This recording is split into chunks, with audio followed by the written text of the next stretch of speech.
Hope you are all having a lovely Sunday evening. And I'm sitting here in my lovely Brooklyn apartment. And I'm ready to have a nice conversation with you. A lot of things are going on in the country that we can talk about. I do have plenty of orange juice. There's plenty of you here, so welcome.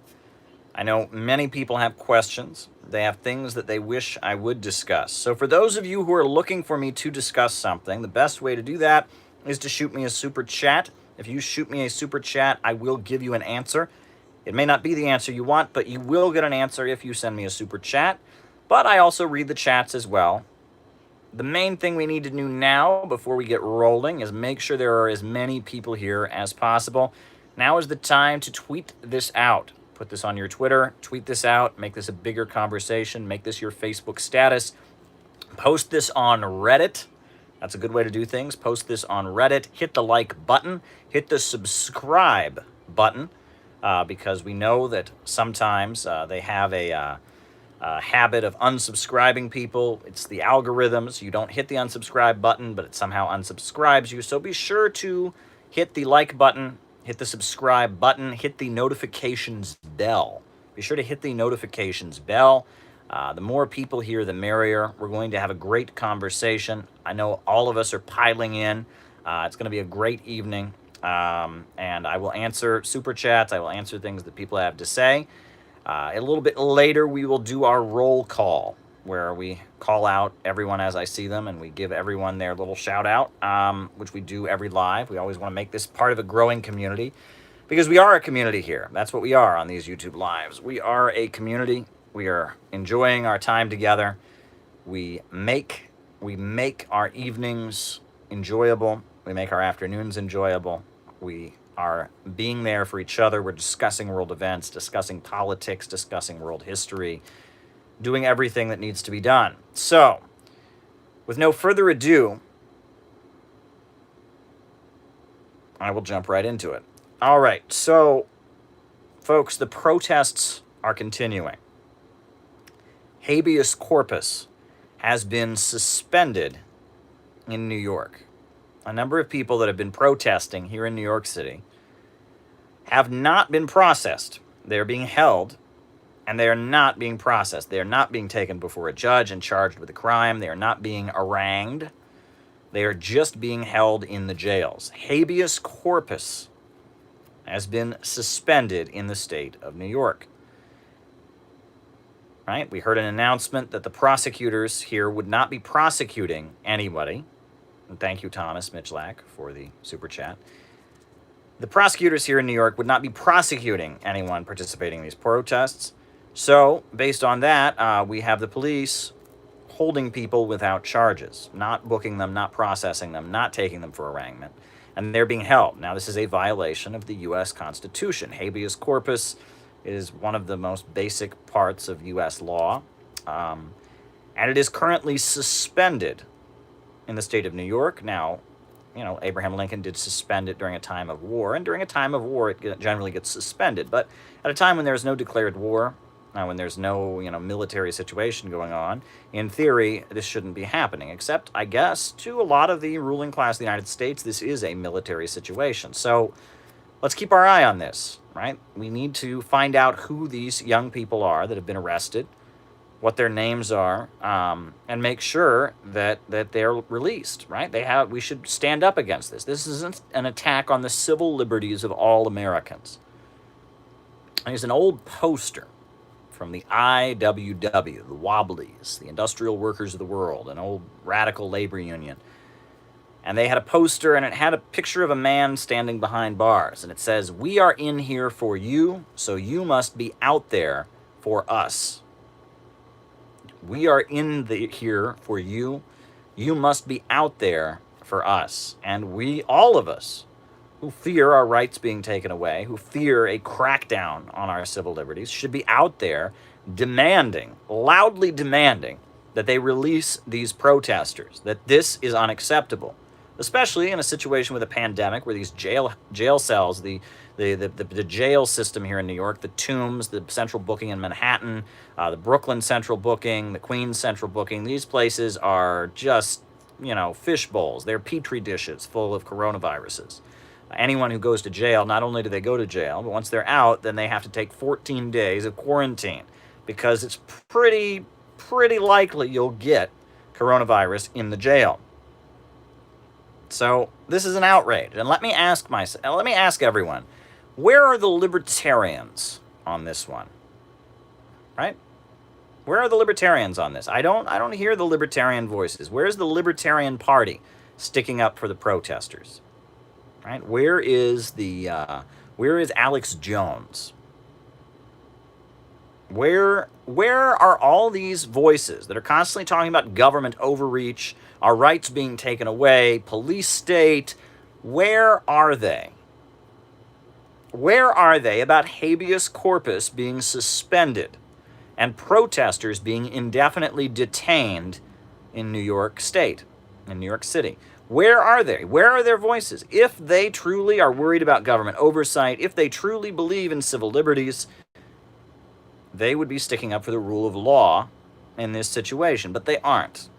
They aren't doing that. So I think that is a reason to be concerned. That is a big reason to be concerned. We need to raise our voices about the fact that habeas corpus has been suspended in the state of New York. People are being held indefinitely, people that participated in these protests. This is a very, very big concern. All right, we know about the NDAA, the National Defense Authorization Act under Obama, that resulted in allowing indefinite detention at a military national federal level. We know about Bush claiming he could declare people to be enemy combatants and violating habeas corpus. But this is the most blatant violation of habeas corpus on U.S. soil, but on U.S. citizens that we've seen. This is very, very blatant, right? Guantanamo Bay is a violation of habeas corpus. There have been other violations that have gone on, but this is pretty extreme. There are U.S. citizens who were protesting, exercising their civil liberties, and they were detained without charges.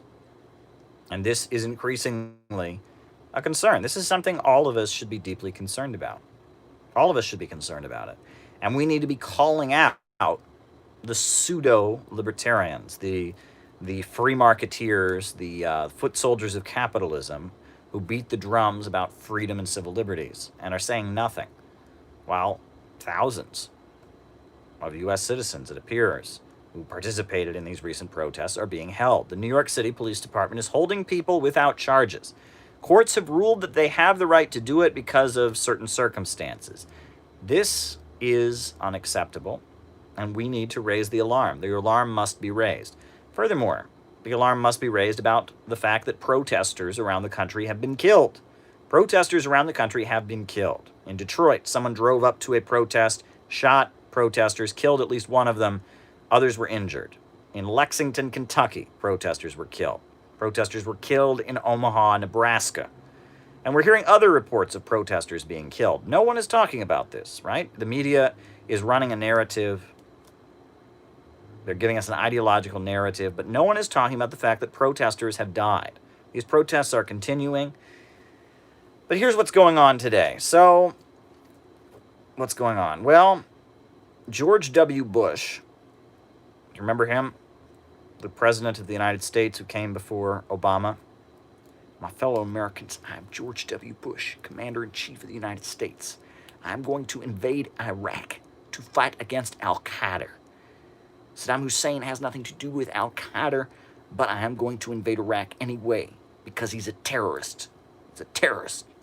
That was George W. Bush. Do you remember him? I mean, it's easy to forget, but I won't forget, but some people do. I am George W. Bush, the Commander-in-Chief. George W. Bush has endorsed Joe Biden. Joe Biden has been endorsed by George W. Bush. Furthermore, today, Mitt Romney, remember Mitt Romney? I'm running against Barack Obama. I like PBS. I like Big Bird. But do we got to borrow from China to pay for it? Boy, gosh, gee golly, I can't say a swear word because I'm a Mormon. Yes, oh boy. Mitt Romney looks like, yes, Mitt Romney U.S. Senator from Utah, Republican candidate, he is out with the protesters in Washington, D.C. Mitt Romney marched in the protest that took place today. He was in the streets talking about how Black Lives Matter. Furthermore,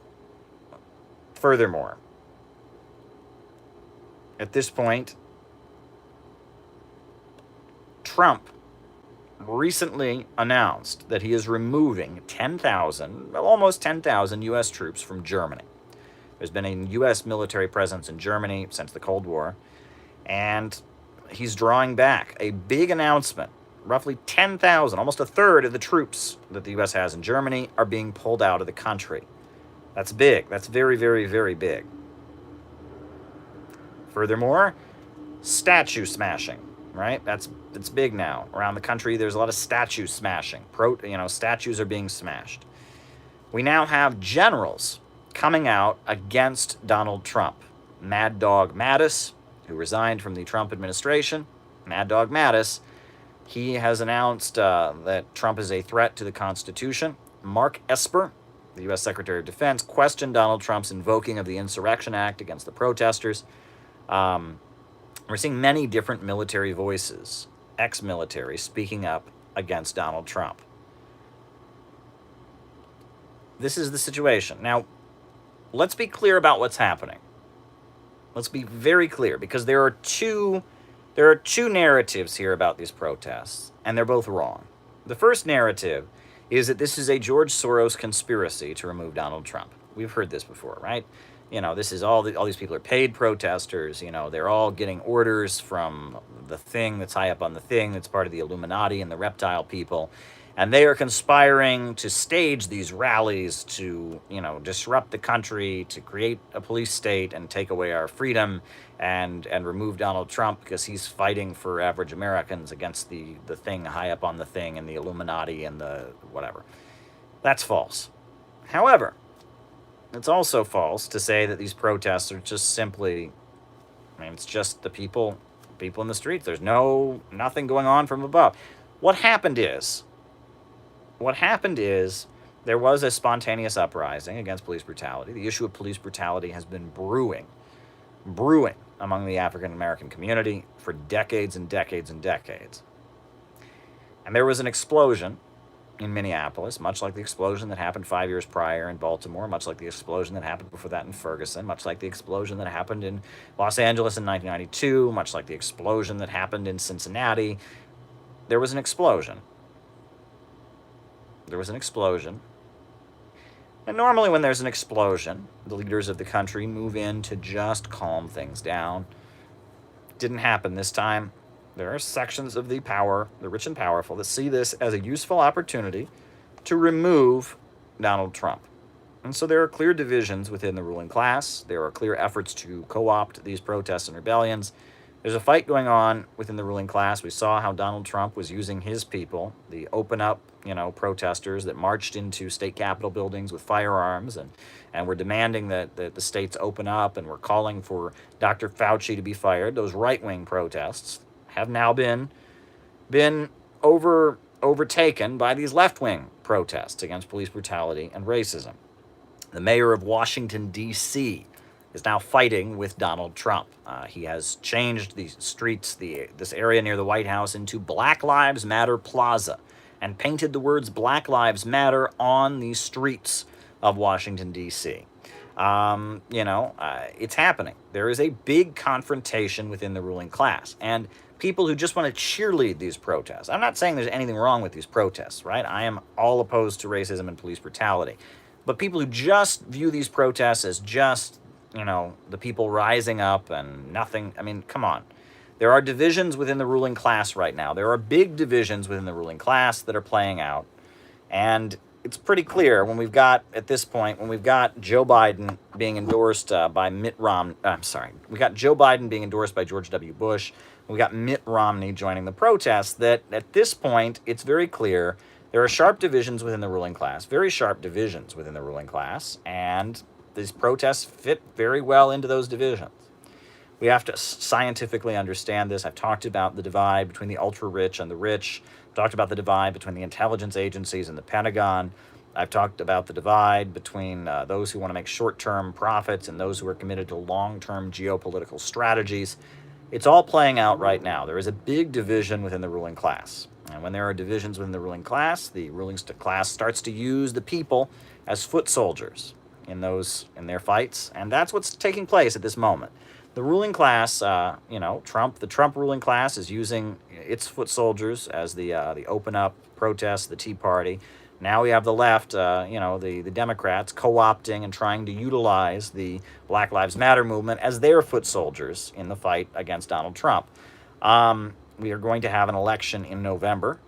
It will be an election most likely without any campaign rallies. Right? There will be very few campaign rallies, if any, and Donald Trump's strength is his big arena rallies where he speaks to his supporters and gets them all fired up. Donald Trump has a very good chance of losing, but he also has a very good chance of winning. Polls right now are contradictory. Some polls show him doing very badly right now, but other polls indicate he might be safe. So we are seeing a wild situation here in the United States, big divisions within our ruling class, and that's the situation that we're in. And those of us who have science and Marxism, we can understand that. We can understand what is going on. And again, now is the time to fight for civil liberties, to demand that the ruling class, doesn't suppress these protesters, to talk about our rights being taken away, to talk about divisions within the ruling class. Now is the situation to do that. And on that note, now that I've given you kind of a briefing about what's going on in the world, I see there's quite a few of you here tonight, so welcome, welcome, welcome. If you're new, be sure to subscribe. You can make sure you're still subscribed if you're not new. Be sure to hit the like button if you haven't already done so. Be sure to hit the notifications bell so you're always part of these conversations. Put this on Reddit. Put this on Twitter, put this on Facebook, make this a bigger conversation. I will answer any question you super chat at me. I will answer it. You super chat it at me. I will answer it. And on that note, I am going to take a sip of my orange juice.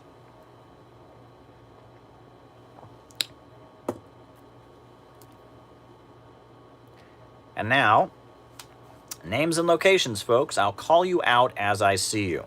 Who's with us tonight? Who's there? Who's there? Names and locations. Names and locations. Elias from Wisconsin. Longworm in Dallas, Texas. Georgia, USA. Sammy, UK. Australia. Effington, Albany, New York. Bayonne, New Jersey. Bendigo, Australia. Florida. Mississippi, JT24. Atlanta, California. Miguel from Puerto Rico. Diogenes, thank you, in Greece. Dust James in North Carolina.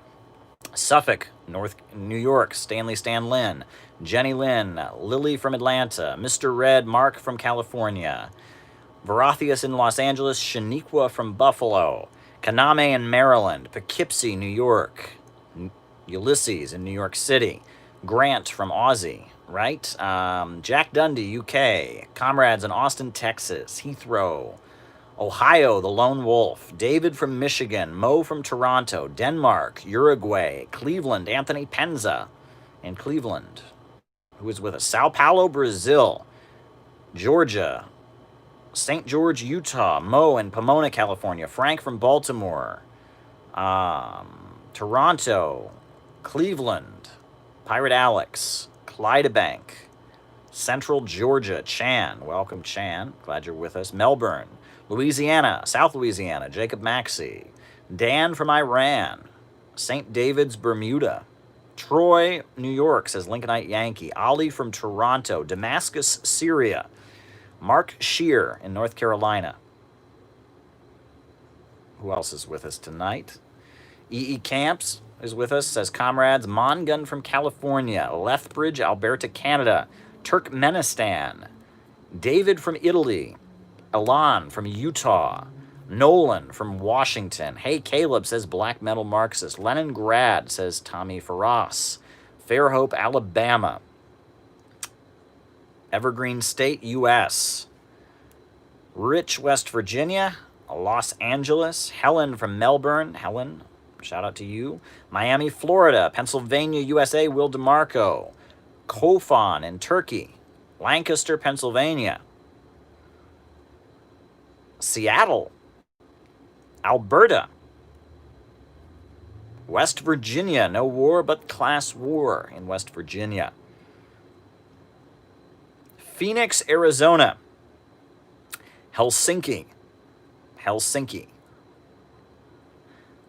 Palo Round Mountain, California. Alberta here.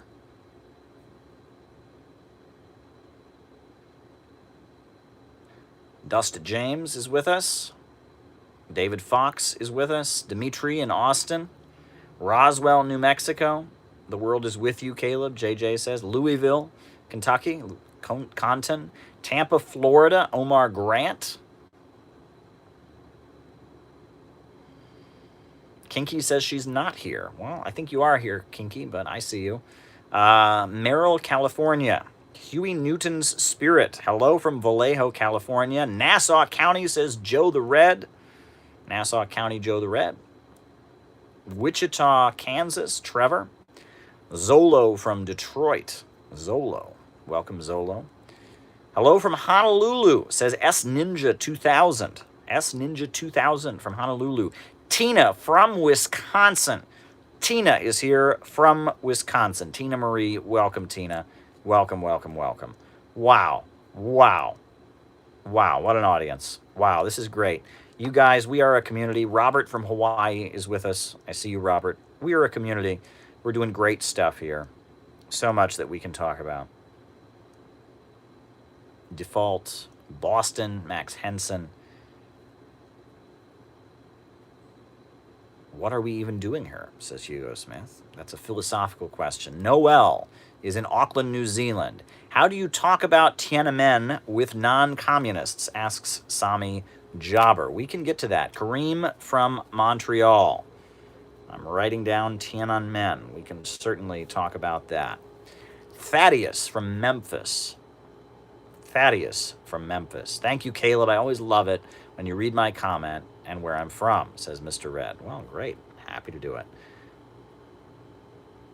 How's the green book, says Kami from Hawaii. Well, it's coming along. I'm waiting for the person who is laying it out to send me the new draft of it. They sent me a draft. I sent them a list of changes. We're waiting for it to go up on the web. I wrote a beautiful introduction. It should be available very shortly. The green book. So, folks, I guess I'll jump into the super chat I received about Tiananmen. 1989, there was, a big protest that took place in China, in Tiananmen Square, and it was all over CNN, it was all over the news. Space Force, writing it down. It was all over the news. The Synthetic Left book is coming along. Thank you for asking, David Fox. It's coming along. It's finished. I'm just going over it, basically. And, these protests were happening, and all kinds of people were supporting them. All kinds of people. People said that in Tiananmen Square, there were more pictures of Mao than there had ever been since the Cultural Revolution. And a lot of the people that protested in Tiananmen Square were like Maoists, and they felt like Deng Xiaoping was moving away from Mao and from the Gang of Four, policies. They wanted to go back to the Mao era. However, another big factor in the protests was racism. Nicholas Kristof wrote about how on the campuses throughout China, in the lead up to the Tiananmen events, there had been lynchings of black students. African students who were studying in China were being lynched because there was a feeling that China was wasting its money with this foreign scholarship program for African students. So, there were race riots going on China's college campuses. There was some particular racist outrage that some Chinese young girls had been dating black students. So because of that, there was racism was a big factor as well. We know that there were some trade unions involved. We know that there were some people who wanted Western capitalism and had built this statue that looked just like the Statue of Liberty. A lot of people, a lot of different forces were involved. And this is 1989, the same year stuff's happening in Czechoslovakia, stuff's happening in East Germany. So all kinds of things were happening. And there were these protests going on. And then there was some kind of confrontation, right? The protests had been going on for quite some time. There was some kind of confrontation going on. They declared martial law in the city, and the students dispersed peacefully. That's a historical fact. Now, you will never find this out. You get this impression that they were just in the square protesting, and then they were just run over with tanks. Not exactly. That's not what happened. What happened, according to Nicholas Kristof, according to, I believe his name is Miles, Bruce Miles, who was the BBC reporter, was there, according to the diplomats from Pinochet's Chile, who observed the scene and the diplomatic cables that were released by WikiLeaks, the students dispersed peacefully. The military approached Tiananmen Square, and the students agreed to peacefully disperse. They dispersed peacefully, and then there was a huge amount of fighting outside of the square. There was a huge amount of fighting. I mean, it's like the actual square incident was very peaceful. There was then fighting outside of the square, and that fighting was very intense. For example, a number of Chinese soldiers were killed. There were snipers shooting at the Chinese soldiers from the rooftop. There was a military vehicle that was overturned. Some Chinese soldiers were lit on fire. There were, according to the Washington Post, bands of people running around with chains and weapons and other kinds of things. It was a big battle in the Capitol. Now, that famous photo that you've seen of the guy standing in front of the tank, that happened the next day. That was not the day the students were dispersed. That was the next day. After the tanks were in the square and the students had already been dispersed, that guy showed up and did the famous photo.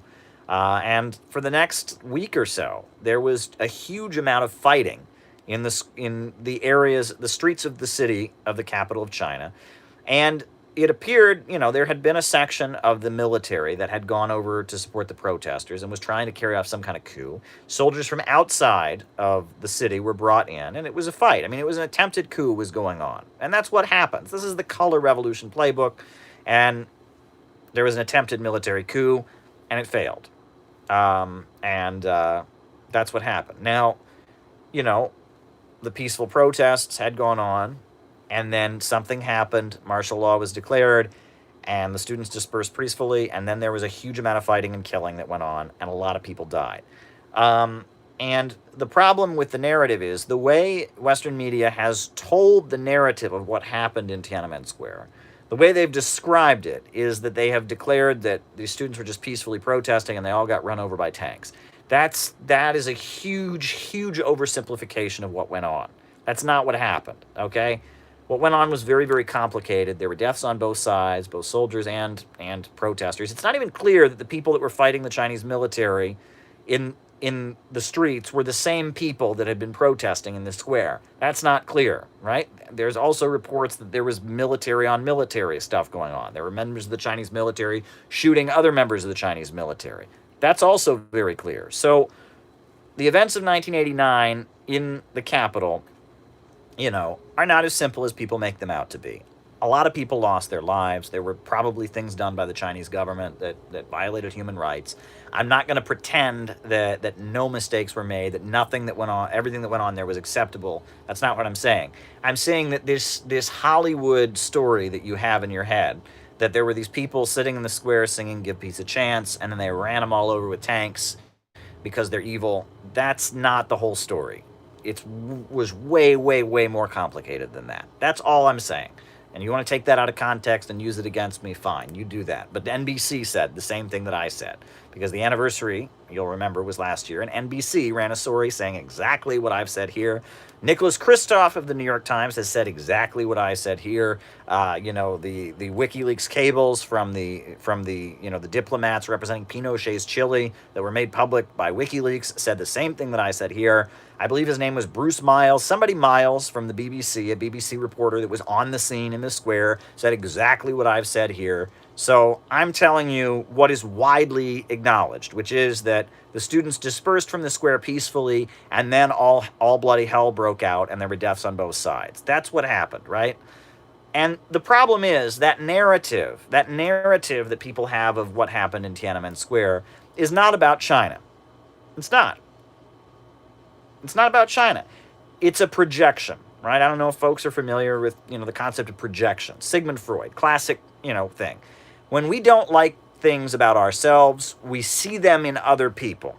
We project right? We don't have the ability to acknowledge our own flaws. So we see things about ourselves that we don't like and we project them onto other people.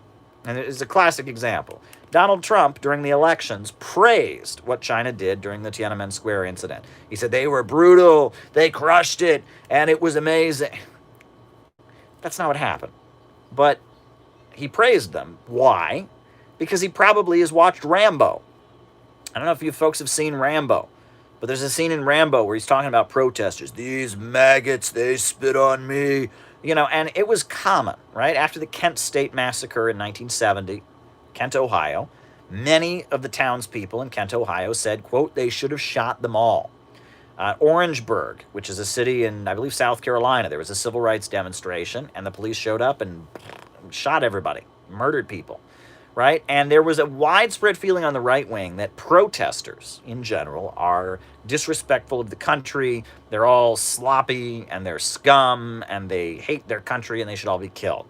So the idea that China just, in a fit of rage, just murdered all these protesters, that's something the right wing of the United States had been calling for throughout the 1960s, right? It's a projection. And on the other hand, the idea that the protesters in the square were all hippies and were all singing Kumbaya and just wanted to adopt the American system and free markets and human rights, that's not true either. Nicholas Kristof, in the lead up to it, the New York Times reporter, reported that one of the main things that led to the Tiananmen incident was race riots, right? That the Tiananmen protesters, read the New York Times articles, one of the main things that was leading to the students occupying Tiananmen Square was race riots, lynching black African students. So racism was a big factor. Number two, many of the witnesses say they saw more pictures of Mao Zedong, the founder of the Chinese Communist Party, in Tiananmen Square than ever since the Cultural Revolution. So if these people are waving the pictures of Mao, they're not calling for the Western system, right? It was complicated. It was a complicated situation. You had ultra-left elements, neo-Maoists. You had racists, racist students who didn't like having black people on their college campuses. It was a very confusing situation, and there were forces going on. There was some kind of attempted coup, and a lot of people died. That's what was happening. And it was very similar to what happened in East Germany, to what happened in Czechoslovakia, to what happened in Romania, what happened in Albania. All these countries that had revolutions, it was kind of following this playbook, except in China, the color revolution failed. It was an attempted color revolution, right? You can bet American intelligence was involved in it. You can bet foreign actors were involved in what was going on there. And it was a lot of confused people protesting, a lot of them with very real grievances, obviously not the racists or the neo-Maoists, but there were probably people who wanted more civil liberties. There were probably people who wanted more things. I know there were some labor unions. I know some of the Communist Party unions were supporting the protests. It was confusing. There were people on both sides. The students in Tiananmen Square, they sang the Internationale, right? The theme song of international communism. But they also erected a statue modeled on the Statue of Liberty. It was confusing. It was very, very confusing. And the military, the Chinese military, went and asked them to disperse, and they peacefully dispersed. And then there was a battle in China's capital in which Chinese military people killed other Chinese military people. There were civilians that were armed. There were snipers on rooftops. It was all bloody hell. Right? And so it's not the narrative that people have. Kinky, are politicians becoming obsolete? I don't know what that means. Maybe you can expound on that further. I don't quite know what that means, but I'll answer it. But yes, it's more complicated. It's more complicated than Western media would like you to believe. And I've written articles about this, I've said this, and people know this. This is acknowledged. Mainstream sources have said this. Read about the Daily Telegraph, what they reported about the WikiLeaks cables. Read the WikiLeaks cables for yourself, right? It wasn't the 60s, okay? It wasn't a bunch of hippies singing Kumbaya. And it wasn't, they then killed them in a fit of rage for disrespecting the country, and they ran over these maggots. I'm Rambo. They're spitting on me when I came back from Vietnam. These protests. It wasn't Rambo. It wasn't Forrest Gump. It was, and that narrative is a projection. It's a projection. It is a projection. It is pure projection. Don't project onto 1989 the American retelling of the 1960s, right?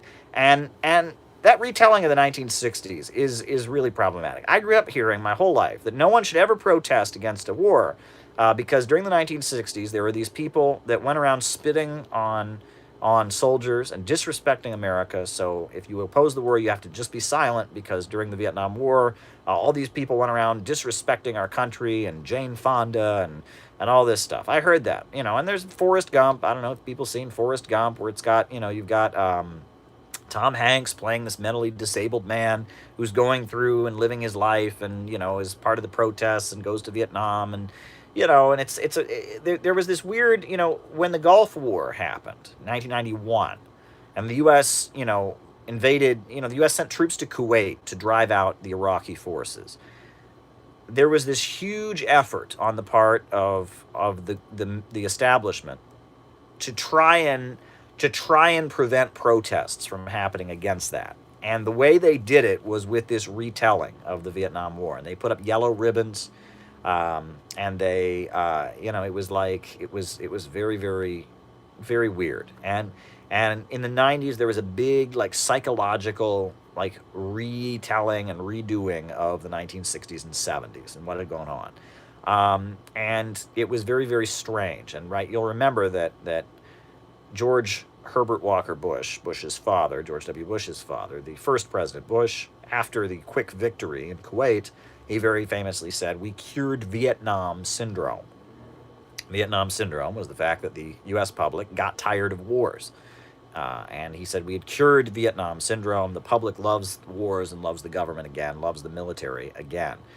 And if you look at the Gulf War, I mean, it was a war that shouldn't have happened. Saddam Hussein was basically given permission by the United States to invade Kuwait, right? You can look at the statements that were made. The United States basically gave Iraq the go-ahead to invade Kuwait.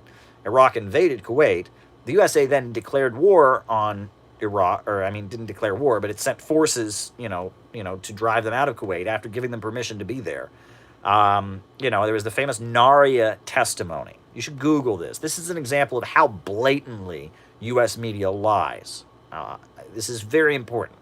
The Naria testimony. If you need to know about the Naria testimony, if you have some suspicion that U.S. media lies, you need to know about the Naria testimony, where this woman gets up and testifies, and it looks like a congressional hearing. It looks just like a real, and she's up there, and she's like, they're taking babies from incubators, and she's crying, and it's really emotional. And they played it on CNN on loop all day long for like 2 or 3 days. Nothing but this lady going, oh, the Iraqi soldiers are taking babies from incubators. Well, we find out later, this woman had never been there.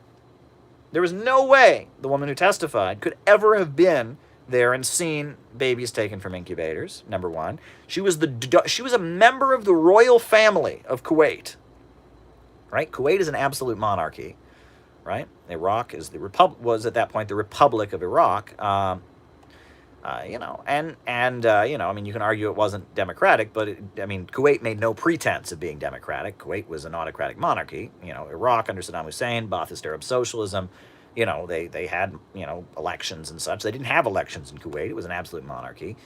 And, the American people saw Naria or whatever her name was crying, right? They saw her crying on TV and said, oh my God, we've got to stop this. Look what the United States is doing. This has to. And so the USA intervened in Kuwait. The USA went into Kuwait. And Iraq went, oh shit, we thought we were allowed to invade Kuwait because the Iraq had been given permission by the United States to invade Kuwait. They thought they were allowed to do it. The United States had armed and backed Iraq against Iran. And Iraq was under the impression that they had permission to invade Kuwait. And they didn't. So they immediately started retreating on a highway. And so there's the famous Highway of Death incident, where the United States they all pile onto this one highway. Every Iraqi soldier is trying to flee Kuwait, and the U.S. military bombs and kills them on the highway. Kills them. And a lot of them were teenagers who had been conscripted. Read about the Highway of Death. It's unbelievable, right? The Highway of Death, where the Iraq War, the Gulf War, was not a war. It was the whole incident had been set up, right? Iraq did not want to fight the United States. It thought it had permission, right? It thought the United States had given it permission to invade Kuwait. And then when the United States intervened, they panicked and retreated, and then their army was massacred while retreating, and there was bombing of the country, hundreds of thousands of civilians killed, and then I mean the infrastructure of the country destroyed, the water facilities destroyed. It was the Gulf War was completely it was a complete setup. Right? The whole thing was fake. It was the most fake, staged, it was ridiculous. The whole thing was ridiculous. Daniel DeLeon, writing it down. The whole thing was ridiculous. And it was based on lies. We find out later that Naria wasn't even, she didn't even take an oath. She didn't even testify under oath. It wasn't even an official hearing of Congress. The whole thing was set up by public relations firms. Look this up, right? That's what they do. That's what they do when they're trying to make the case for war.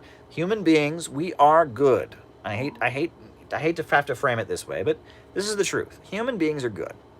Human beings are good. When we hear about people being oppressed, we want to help them. We want. I mean, when we see someone suffering, we want to help them. And unfortunately, the most evil people, the billionaires and bankers, the war makers, have figured out how to manipulate our good sentiments. They've figured out how to manipulate our sentiments, and how to manipulate, our desire to help people and turn it into war propaganda. And that's what Samantha Power, who was Barack Obama's secretary to the UN, she did that for a living. Right? I mean, she did that with, making the case for the bombing of Yugoslavia, making the case for intervention in Libya. It's about manipulating our good moral instincts, right? Human beings are not like Ayn Rand would have you believe, or they're not like the libertarians want you to believe. Human beings are not just selfish, cruel people who have no concern for others. Human beings are very, very altruistic. We care about other people. We are tribal creatures. We are collectivist creatures. And so, unfortunately, the war makers, the billionaires and bankers that run this country, have figured out with their slick propaganda how to manipulate those sentiments.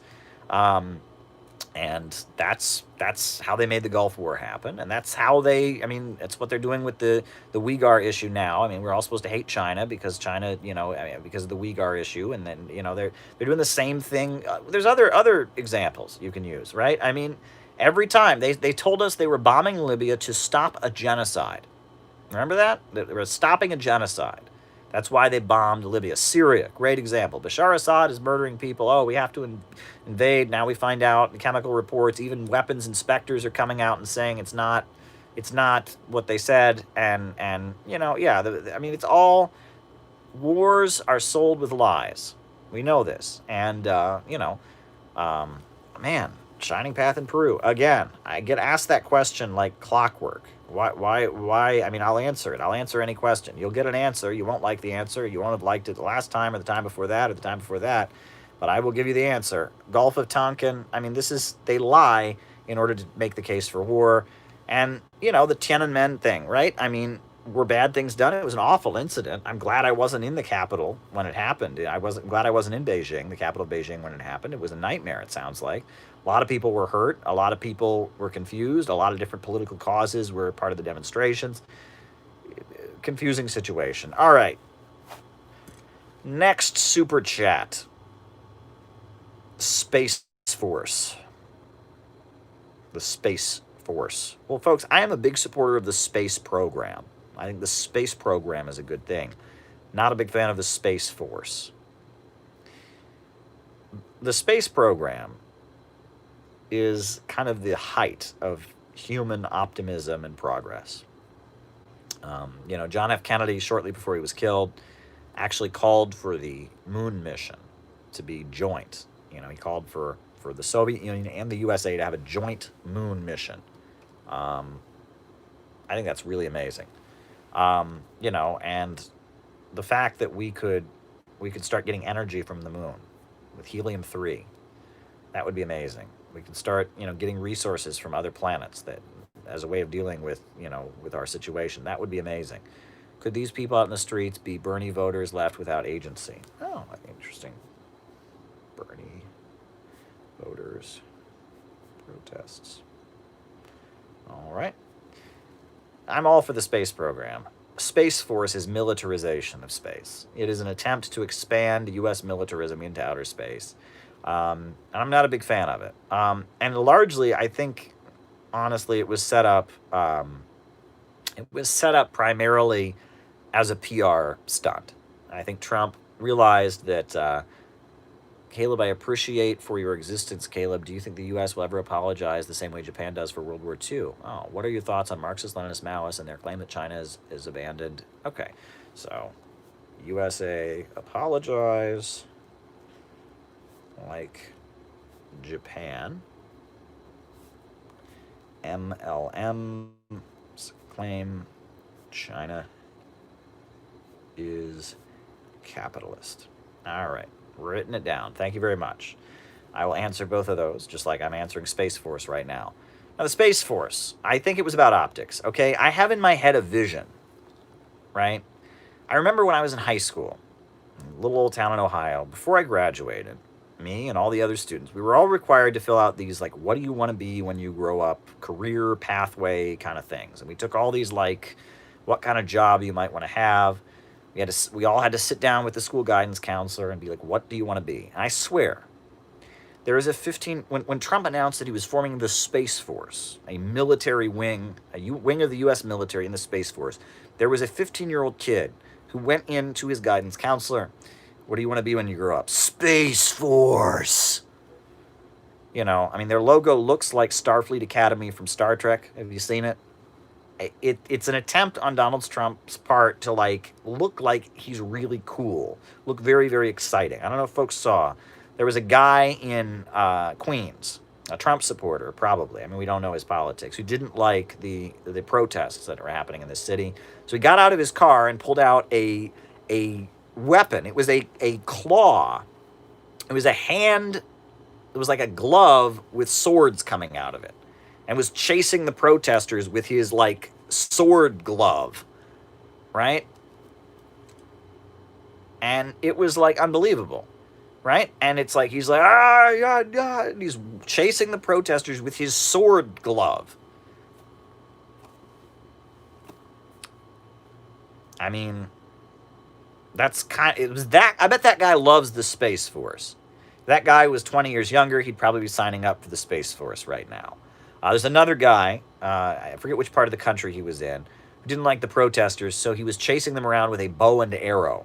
And he had his bow and arrow, and he was pointing his bow and arrow like he was Robin Hood at the protesters. And there's this kind of like, you know, you talk about, like, nerdy guys who really like action and science fiction movies and, you know, I mean, that's kind of Eugene Puryear's speech, very inspiring. Didn't hear the speech. I mean, I didn't hear the speech, so I can't comment on that. Is there more to the question than that? That was a nice super chat you gave me, and I appreciate it. I didn't hear the speech from Mr. Puryear. Do you have more of a question? Because I feel like you gave me a super chat there. I ought to give you more of an answer. Do you have more of a question there? I'm giving you a chance to give me more of a question, because did you hear this speech? No, I did not. Yeah. All right. Cool. But yeah, I mean, there's a certain milieu of, like, you know, like, nerdy guys, and the Space Force is an attempt to appeal to them. And the sad thing is that militarism, I mean, it's like when Trump speaks about the Space Force, he says it's about beating Russia.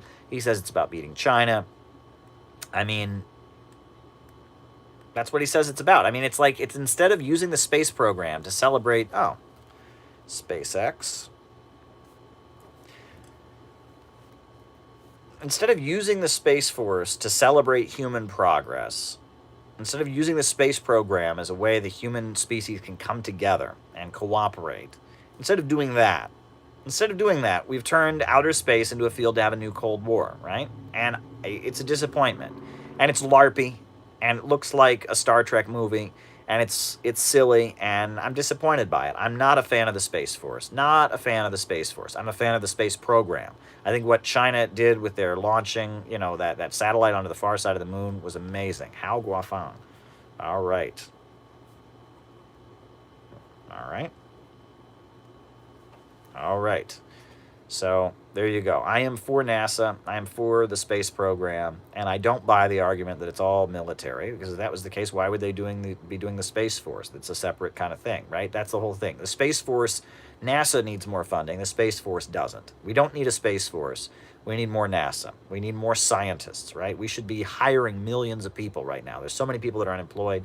They should be hiring all of them to start building technology. This is a disaster. So I've said enough about the Space Force. Kinky asked, are politicians obsolete? Well, I mean, some people argue that maybe in this time, direct democracy would be more possible. There could be more people voting and more people involved in the process due to technology. I think that's what you're getting at, Kinky, right? That more people could be involved. That there's more democratic participation is possible due to technology.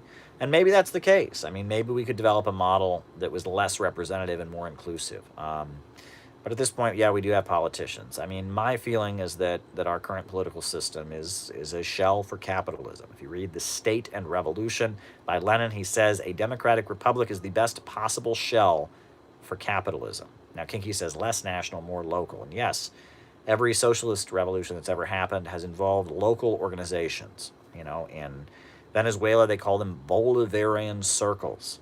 In Cuba, they call them Committees to Defend the Revolution, CDRs. In Iran, they call them Basij, right? In China, they had peasant associations and worker associations, right? The word Soviet from Soviet Union means council. And it was these workers' councils, these Soviets that were formed in the process of the revolts against the Tsar, you know, that laid the basis for the socialist government that emerged. So yes, I am all for bigger participation, the collectivos,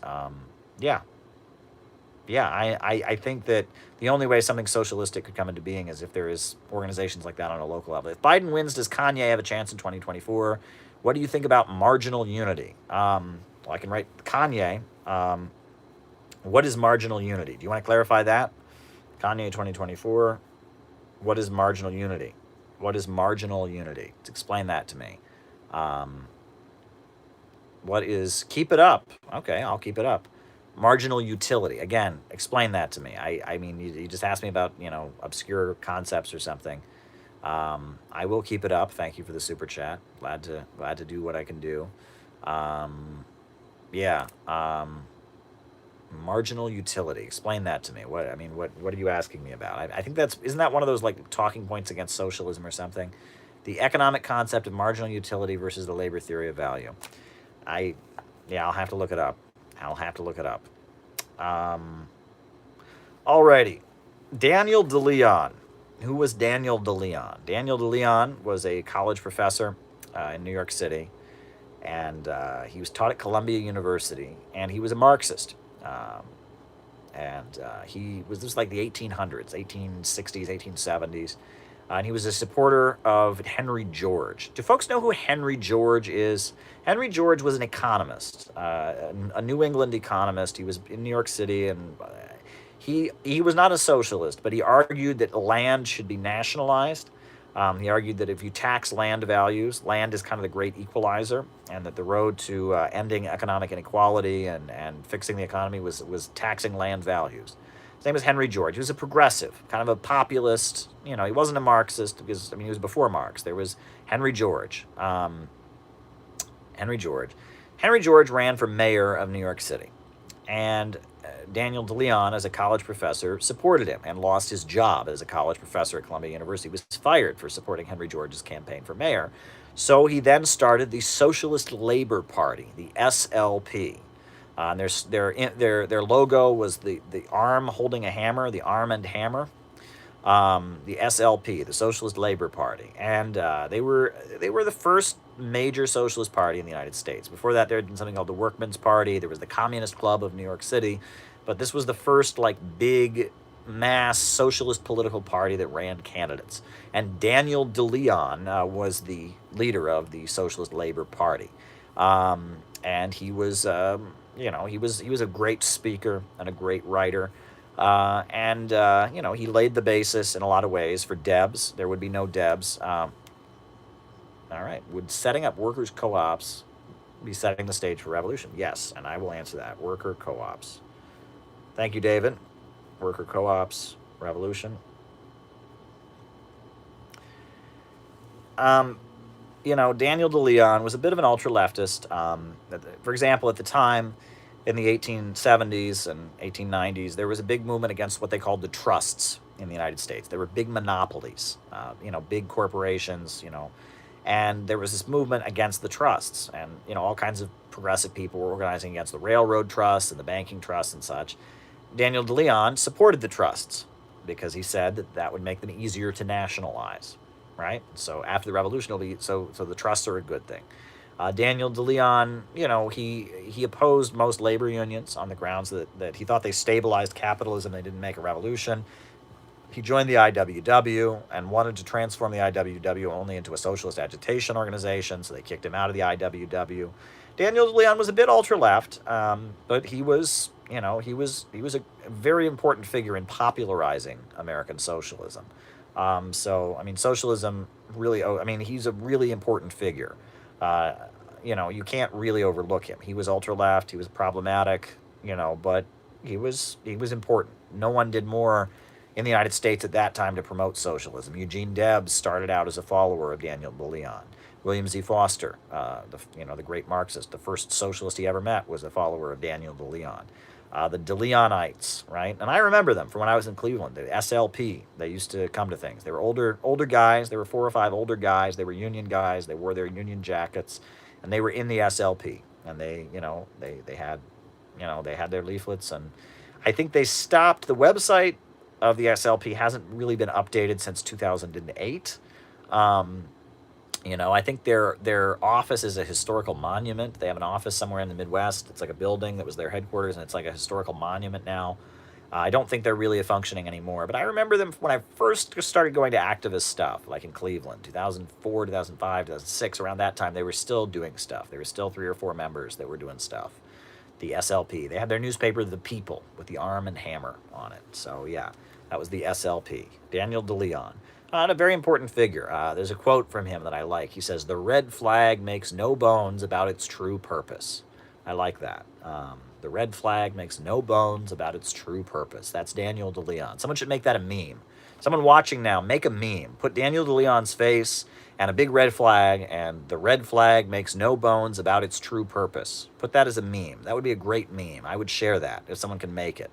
Get on it, meme makers. Those of you who are watching, who have a computer and do it, make a meme of Daniel de Leon. My favorite quote from Daniel de Leon: "The red flag makes no bones about its true purpose." I like that. It's a very good quote.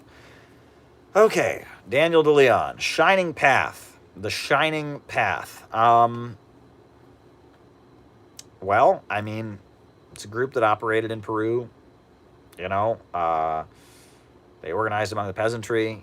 They killed a lot of other communists. They were Maoists. They were violent and ultra-left. They bombed the Chinese embassy. They were very hostile to Cuba. They fought for peasants. There were a lot of peasantry, a lot of indigenous, low-income people in Peru. They fought on their behalfs, but they did a lot of killing and a lot of assassinations. And every Peruvian communist I've ever met has told me they absolutely hate El Sendero Luminoso, the Shining Path, that they're violent, that they're crazy, right? And they're still around, I guess. They were very big in the 80s and 90s, right? And Brazil, became kind of a fascist state in response to them. Fujimori kind of became the military dictator in response to them. And they were Peru has a big countryside of very poor peasants. Gonzalo, Presidente Gonzalo, was a college professor of philosophy in Peru. He taught at a university, and he had like a following among his students. He had like kind of club of students who really liked his lectures and liked his teachings on communism. And then one day they all just disappeared, and no one really heard from them. And then 10 years later, they had seized big parts of the countryside, and they had huge swaths of territory in Peru that they controlled. They had this peasant army, but if you looked at it, it looked almost like some kind of weird utopian cult. It wasn't even really Marxist. It was, they would have images of like Presidente Gonzalo's face and the sun shining, and it was kind of like, the slogan that they would spray paint "People's War Until Communism." It was kind of like, we're going to build heaven on earth. right? It was a peasant. It was a lot like Pol Pot. It was kind of a crazed peasant Jacobin movement. I wouldn't call it Marxism, okay? It was pretty ultra left. I mean, they called themselves Marxist, Leninist, Maoists, but they killed a lot of other communists. They were very hostile to all existing socialist countries. And Peru became a military dictatorship, and they eventually arrested Presidente Gonzalo, the guy leading it. They found him kind of gross. They found him because they were searching the garbage of people in the capital, in Lima, I believe, or it was either Lima or another city. They were searching people's garbage. And there was an apartment that was owned by a ballet instructor. It was a woman who was living there. And they found in her garbage jock itch cream for male, you know, is it a good idea for socialists to run municipal elections? All right. Writing it down, Helen. Writing it down. All right. And that's how they caught him. They found jock itch cream in the garbage. That's gross. But they figured that was a cream that was for a man. And there was no man living there. So they raided the apartment and they found Presidente Gonzalo. And he was there. That was that. And they arrested him and he surrendered. When he was arrested, he surrendered. And that was the end of the revolution because it was a cult around this one guy. You would think, okay, they caught one guy, and apparently he had like maps in the apartment and he was directing like the war. Like it was like being in the Pentagon war room, this apartment that he had. And they caught him and he was sent to prison and he's been in prison, and every so often he gets a parole hearing and he shows up and he points his fist in the courtroom and Viva Revolution, and curses out the courts. I mean that's the situation. There's a number of prisoners. I mean, there's thousands of people that were part of the Shining Path uprising that are in prison in Peru, and obviously, I would think those people should be freed. I mean, you shouldn't be keeping them in prison. There should be an amnesty. Those people should be let go. And the government in Peru, in response to the uprising in Peru, killed a lot of innocent people. And a lot of people had nothing to do with the Shining Path. There were communist organizers, got swept up. It was the crazy thing. On the one hand, communists in Peru are getting shot at by the Shining Path. On the other hand, they're getting rounded up and arrested by the government, even though they have nothing to do with the Shining Path. Oh, you're a communist just like the Shining Path. It was a mess. It was a nightmare. People tell me, Peruvian communists that I've spoken to have said that whole episode, the Shining Path uprising in Peru in the 90s, early 90s, was a nightmare. It was a nightmare. The Shining Path were violent and killing other communists, and the government in Peru was using, they declared a military dictatorship. They rounded all kinds of people up. They cracked down, and all kinds of people were peaceful organizers, democratic organizers were repressed also. And it was a mess. It was a big mess. It was a big mess. I don't really like the Shining Path. I don't like them. Every Peruvian communist I've ever met has told me horror stories about them. And there's an internet cult around them. There's a lot of people on the internet who glorify them, because they're the one true line. But a lot of their writing is not very revolutionary. It's just kind of like, oh, violence is the way. We're going to create... It's Blanquism. And that's what ultra-Maoism has really degenerated into. It's Blanquism, right? It's not... Ask them about economics. They don't know. Ask them about the working class and the capitalist class and imperialism and the falling rate of profit. They don't know any of that. What they know is the system is oppressive. We're going to get guns. And when we're taken over, everything will be fine. I mean, it's ultra-left. It's Blanqui, Louis-Auguste Blanc. It's obsessed with militarism and military coup. It's a lot like if you read the polemic, very, very good polemic that was written by Frederick Engels against the followers of Ferdinand Lassalle, the Paris Commune exiles who lived in London, and how they had this ultra secrecy and how they they would have meetings that were supposed to be secret and everyone knew about them the next day, and they would abolish God by decree at their meetings. They would declare God does not exist by decree as if that was some big revolutionary thing. And this is ultra leftism. This is ultra left politics. And in Peru, it was an attempt to recreate like Mao's guerrilla war in China in the 30s, in Peru in the 90s. And they filled a void because the Soviet Union was falling and global communism was facing a crisis, right? The communist movement was facing a crisis, so this ultra-left group kind of filled a void. And that happens. I mean, and it's the same time, roughly around the same period, where the whole Branch Davidians Waco, Texas thing happened, happened in the United States. And there was the MOVE organization in Philadelphia. And there was, as communism was starting to decline in the 80s, there was a rise in wacko cults that kind of filled the void, and I think that's what Shining Path was. It was a wacko Maoist cult, but they represented peasants in Peru that were being very, very oppressed, and it was complicated. These things are always complicated. Okay, I don't like the Shining Path, but it's complicated, right? The crackdown from the government, I certainly don't endorse. I don't know why those people are still in prison, right? Especially when the government killed a lot more people than the Shining Path did. So I think they should let them out. It's more complicated. These things are always more complicated, okay? But I'm just telling you that as somebody who has talked to Peruvian communists, I have a low opinion of the Shining Path. And I hope that answers the question.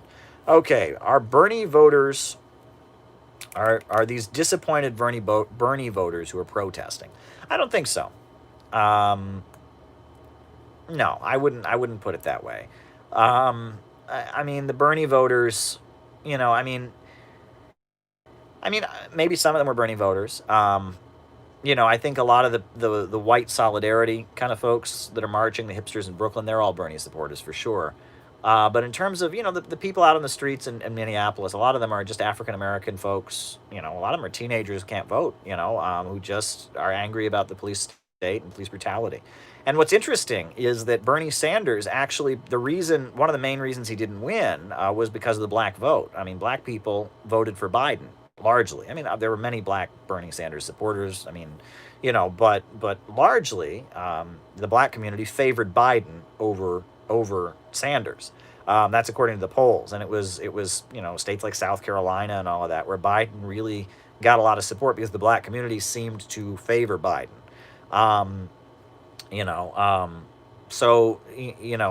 yet it is the black community that is out protesting now. So I don't think that exactly matches up. But there were a lot of young people, who were African American who favored Bernie, but the black community as a whole tended to favor Biden. So it's more complicated than that. The Bernie campaign represented frustration around these very, very issues. Around the police state and around the economic fallout. And we knew this economic fallout was going to come. Many predicted it would come right after the elections, right? That there would be an economic collapse right after the elections. Well, the pandemic pushed that up. I think the ruling class was trying to make the economic collapse happen right after the elections. Everyone saw the economic collapse happening. It was coming.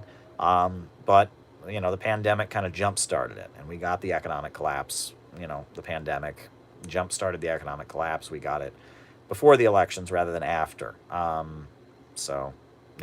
That's the situation there. But, are they frustrated Bernie voters? I wouldn't put it that way. I can see that, though. There's elements of truth in that statement, right? And I think that, but I don't think the issue of Bernie voters being, locked out and there being no real left choice in the upcoming elections, I don't think that in and of itself is causing the protest. But that's definitely a factor. It's very complicated, very, very complicated. Okay, alrighty. Will the United States apologize like Japan did for its role in World War II? Well, what's interesting is, the United States, that's the interesting thing. Democrats, especially, like to do this. They apologize way later. They never apologize while it's happening. They apologize about 15, 20 years later. And it's kind of symbolic. Bill Clinton apologized for the U.S. coup in Guatemala. Right? He went to Guatemala and he said, "Oh, I'm so sorry we toppled your government in 1953. I'm so sorry we overthrew the elected government in 1953. Do you remember the Cairo speech that Barack Obama gave in Egypt, where he apologized? He apologized for the U.S. overthrow of the Iranian government, the coup in Iran. And Democrats do this, right? And the Republicans hate it, right? The Republicans are always like, oh, they're apologizing for America. The USA never apologizes for America. Well, it's more complicated. The Vietnam War, you'll notice that Obama didn't apologize for the Vietnam War, right? He went to Vietnam. He was very friendly, but he did not apologize for the Vietnam War. when Obama spoke at Hiroshima and Nagasaki, he did not apologize for the dropping of Hiroshima and Nagasaki. So they're careful about what they apologize for and what they don't apologize for. But the apologies are largely symbolic. They're done as a way of trying to get something. It's about somebody they want to do a business deal with and smooth things over. It's complicated. That's generally, it's complicated, right? They apologize strategically, generally. Um, but I mean, that's generally how these things work. The USA has never apologized for Hiroshima and Nagasaki, and Hiroshima and Nagasaki was absolutely unnecessary from a military standpoint. The day before Hiroshima and Nagasaki, the Japanese military was offered to surrender. They said, "We'll surrender on the terms that you let us keep our emperor." The USA said no. Hiroshima, Nagasaki, and then the USA accepted the exact same terms, let them keep their emperor. It was absolutely unnecessary. It was absolutely unnecessary from a military standpoint. There's no way the bombing of Hiroshima and Nagasaki was justified. It was not necessary. And I've heard my whole life, they say, "Oh, we had to." There would have been so many Americans who died in the invasion of Japan, they were ready to surrender anyway. It's false. The USA dropped the atomic bombs at Hiroshima and Nagasaki to inform the Soviet Union that they had them. That was the main reason. It was to inform the Soviet Union that they had the atomic bomb. Um, right? From what I understand, Harry Truman, who was president after Roosevelt, was not loved by Roosevelt. Harry Truman was seen Harry Truman had at one point been a member of the Ku Klux Klan, right? When he was in the legislature in Missouri. He later found out that he wasn't allowed to hire Roman Catholics to government jobs and be in the Klan, so he quit. But he was briefly a Klan member. Truman was from the right wing of the Democratic Party. Before Truman, the vice president of Roosevelt had been Henry Wallace, a socialist. He'd been Secretary of Agriculture. He'd invented the food stamps program. He was a populist and a pro-Soviet, praised Stalin, praised the Soviet Union. He was a very, very progressive guy, Henry Wallace. Well, at the Democratic National Convention, Roosevelt was kind of forced to drop Henry Wallace and make Harry Truman his vice president. So Harry Truman was the vice president. And apparently, the first time during, Roosevelt died, World War II had not ended yet. Roosevelt died. And so, as World War II was ending, Truman gets on the phone with Stalin. And Stalin says to Truman, apparently, "How's the atomic bomb going?" Truman had never heard of the atomic bomb, right? But Stalin and Roosevelt had talked about it. Roosevelt trusted Stalin more than he trusted Harry Truman. Keep that in mind, right? That Roosevelt did not trust Harry Truman. Roosevelt died just as the war was ending, just as it was time for the Cold War to begin. Roosevelt, who wouldn't have gone along with the Cold War. Roosevelt didn't believe in the Cold War. He thought the Soviet Union were friends of the United States. He wanted to enact an economic Bill of Rights and move the USA closer to socialism. Roosevelt, in his final years, was becoming more and more of a Bonapartist. He had been elected. No president has ever been elected as many times, 4 terms in office. He would have won over and over and over again. And he died just in time for U.S. foreign policy to change, just in time for U.S. Very suspicious, very suspicious, very, very suspicious. Roosevelt died. Truman becomes president. And Truman is the guy who drops the atomic bombs on Hiroshima and Nagasaki. It was not necessary from a military standpoint. It was to send a message to the Soviet Union. That's really what it was about. And the early years of the Cold War, they were pretty awful, right? The USA, we know, the Greek Civil War that went on, where the United States was backing and arming, fascists and monarchists in Greece against the socialists. We know about, the early years of the Cold War, Operation Gladio, where the United States worked to prevent the communists from winning the election in Greece, where even though the French people voted for the Communist Party in big numbers, the French, in order to get, Marshall Plan aid, the communists were forced out of the French government. There are many examples of this, right? It seemed, that immediately after, why does the right wing insist that multiculturalism is the center of the crisis in the USA? Okay. Writing it down.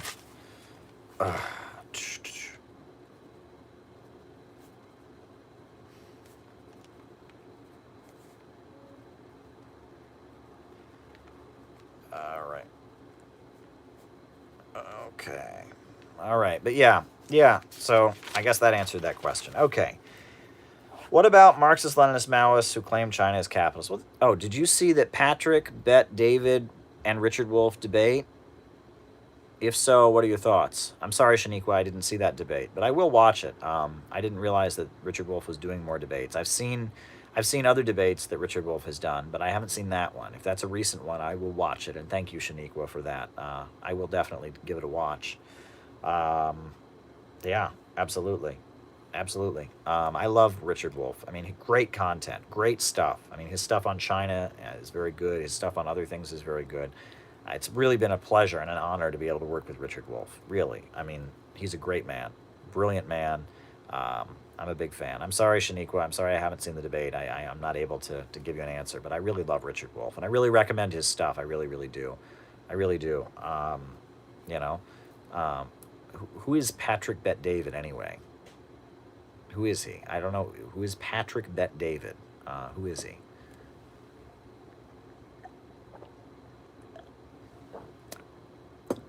Is he someone saying he's Iranian? I really got to watch this debate. You'll send it to me. Okay, well, thank you. Please send it to me, Shaniqua, and I will watch it. I'm very interested in that kind of thing.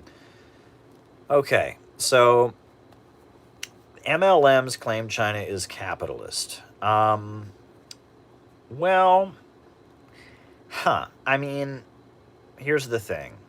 Okay, they're not the only ones. A lot of leftists claim China is capitalist. And there's a lot of capitalism in China. There's a big market sector. There's a lot of corporations making profits. There's a lot of foreign investment into China. So I can understand why they would say that. And I've always said that understanding that China is socialist requires a huge amount of political sophistication. Right? People who think capitalism is money, and they see, hey, they got money in China. People who think capitalism is people making profits. If people think capitalism is, private companies existing, then they're going to think China's capitalist. None of that is the essence of what capitalism is. Capitalism is a system where production is organized to serve profits. Capitalism was defined by Frederick Engels this way. Frederick Engels said, under capitalism, the means of production only function as preliminary transformation into capital. Let me repeat that. Under capitalism, the means of production, that's banks, factories, oil wells, big box stores, all the economic centers of power, the means of production only function as preliminary transformation into capital. Meaning, this house that I'm in was not built because I needed a place to live. It was built as preliminary transformation into capital, meaning that somebody needed to make a profit, right? Food is not produced because people need food to eat. It's produced as preliminary transformation into capital because it's a way to make profits. Mao Zedong, I always joke that the Little Red Book is like Mao's Twitter page. It's really what it is, right? Because it was Marxist concepts that people could remember very easily, right? It's Mao's Twitter page. It's a Little Red Book, right? It's Mao's tweets, right? It was huge Marxist concepts crammed into little quotations. That's the Little Red Book. The Little Red Book says that capitalism is profits in command. Profits in command. Profits in command. If profits are in command, that's capitalism. In China, profits are not in command. In China, the Communist Party is in command. In China, the government all the time goes to private companies and says, you will do this and you will do that. All the time. That's not capitalism. All the time, there are things that go on in the Chinese economy that are not profitable for capitalists that the state orders to take place. There is 51% state ownership of industries.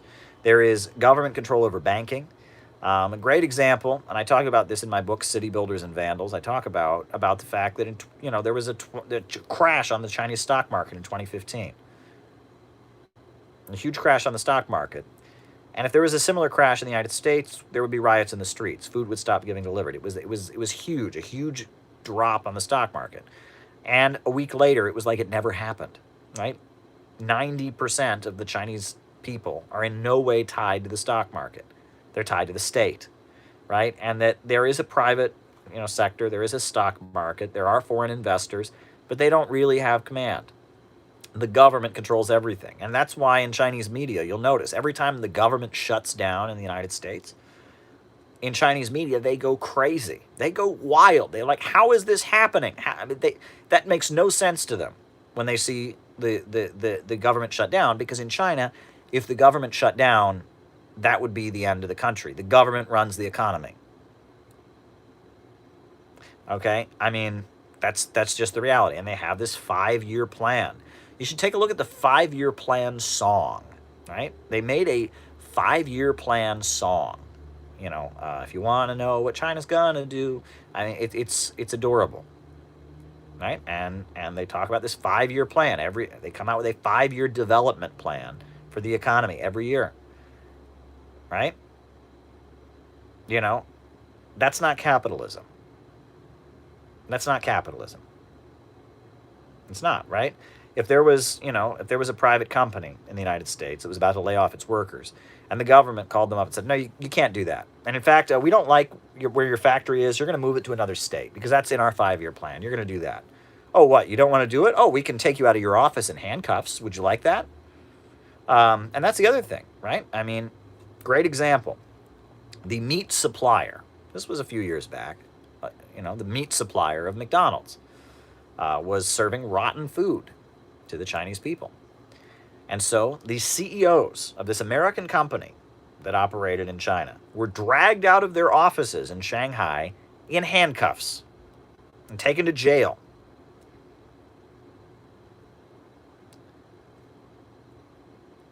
Believe it or not, yeah, right? And it happened, right? Billionaires in China have gotten the death penalty.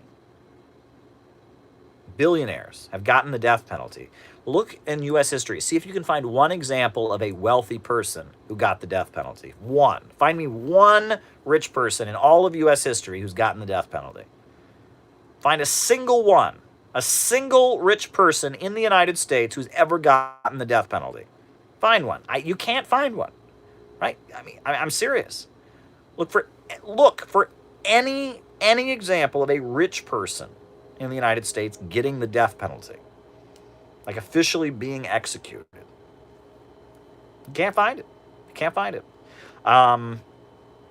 Furthermore, another great example of China not being capitalist, Wall Street Journal wrote an article and accused them. They said they're like social democratic. You can't operate your company the way you want to. The ruling class of the United States knows that China is socialist. How many billionaires are there in China besides Jack Ma? I don't know the exact number. I do know that every single day another Chinese millionaire is created. And billionaires in and of themselves, do not, negate the existence of socialism. I mean, Jack Ma, who I had the honor and privilege of being in the same room with and meeting him, Jack Ma, I mean, how did he get wealthy? By coordinating with Chinese government industries to sell their products around the world. I mean, that's what Alibaba does, right?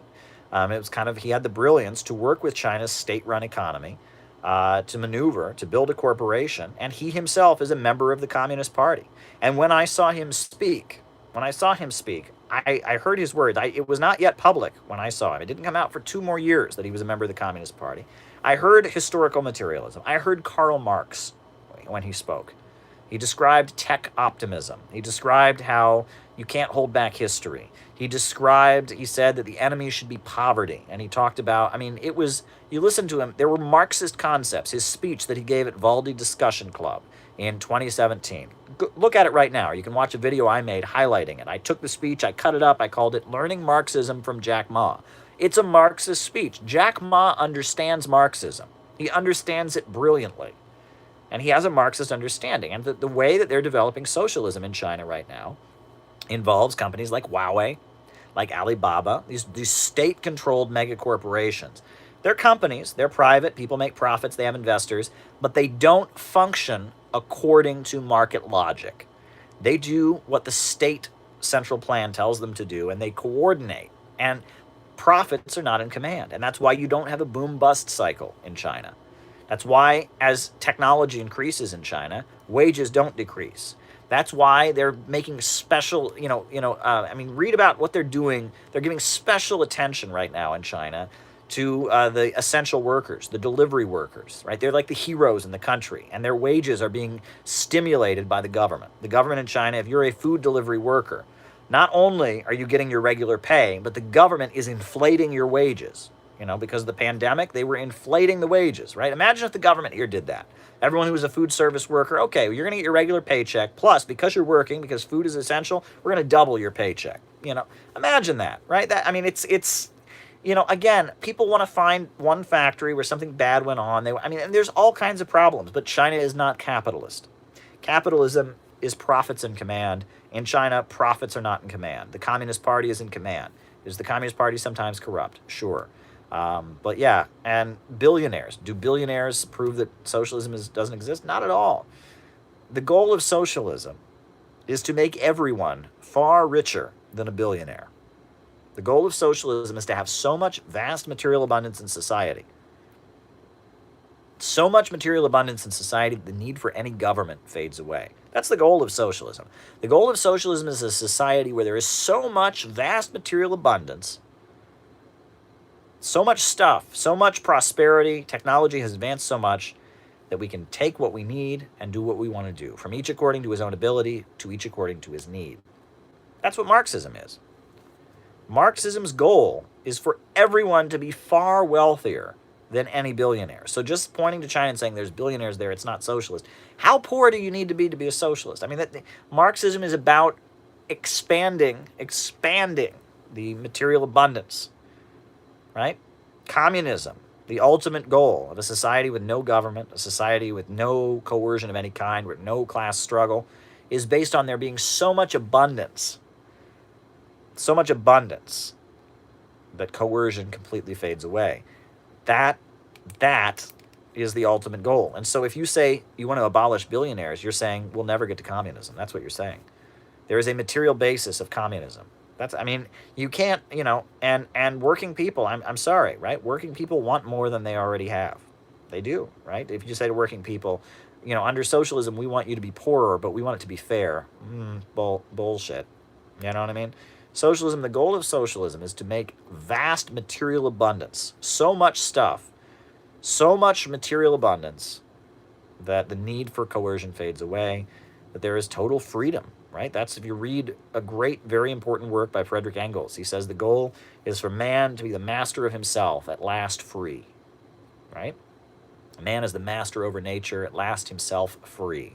That is the goal. Imagine a world where you didn't need a government. Imagine a world where people had so much, no one was ever without, there was never any poverty, there was no need to be greedy or hoard anything because there was just so much.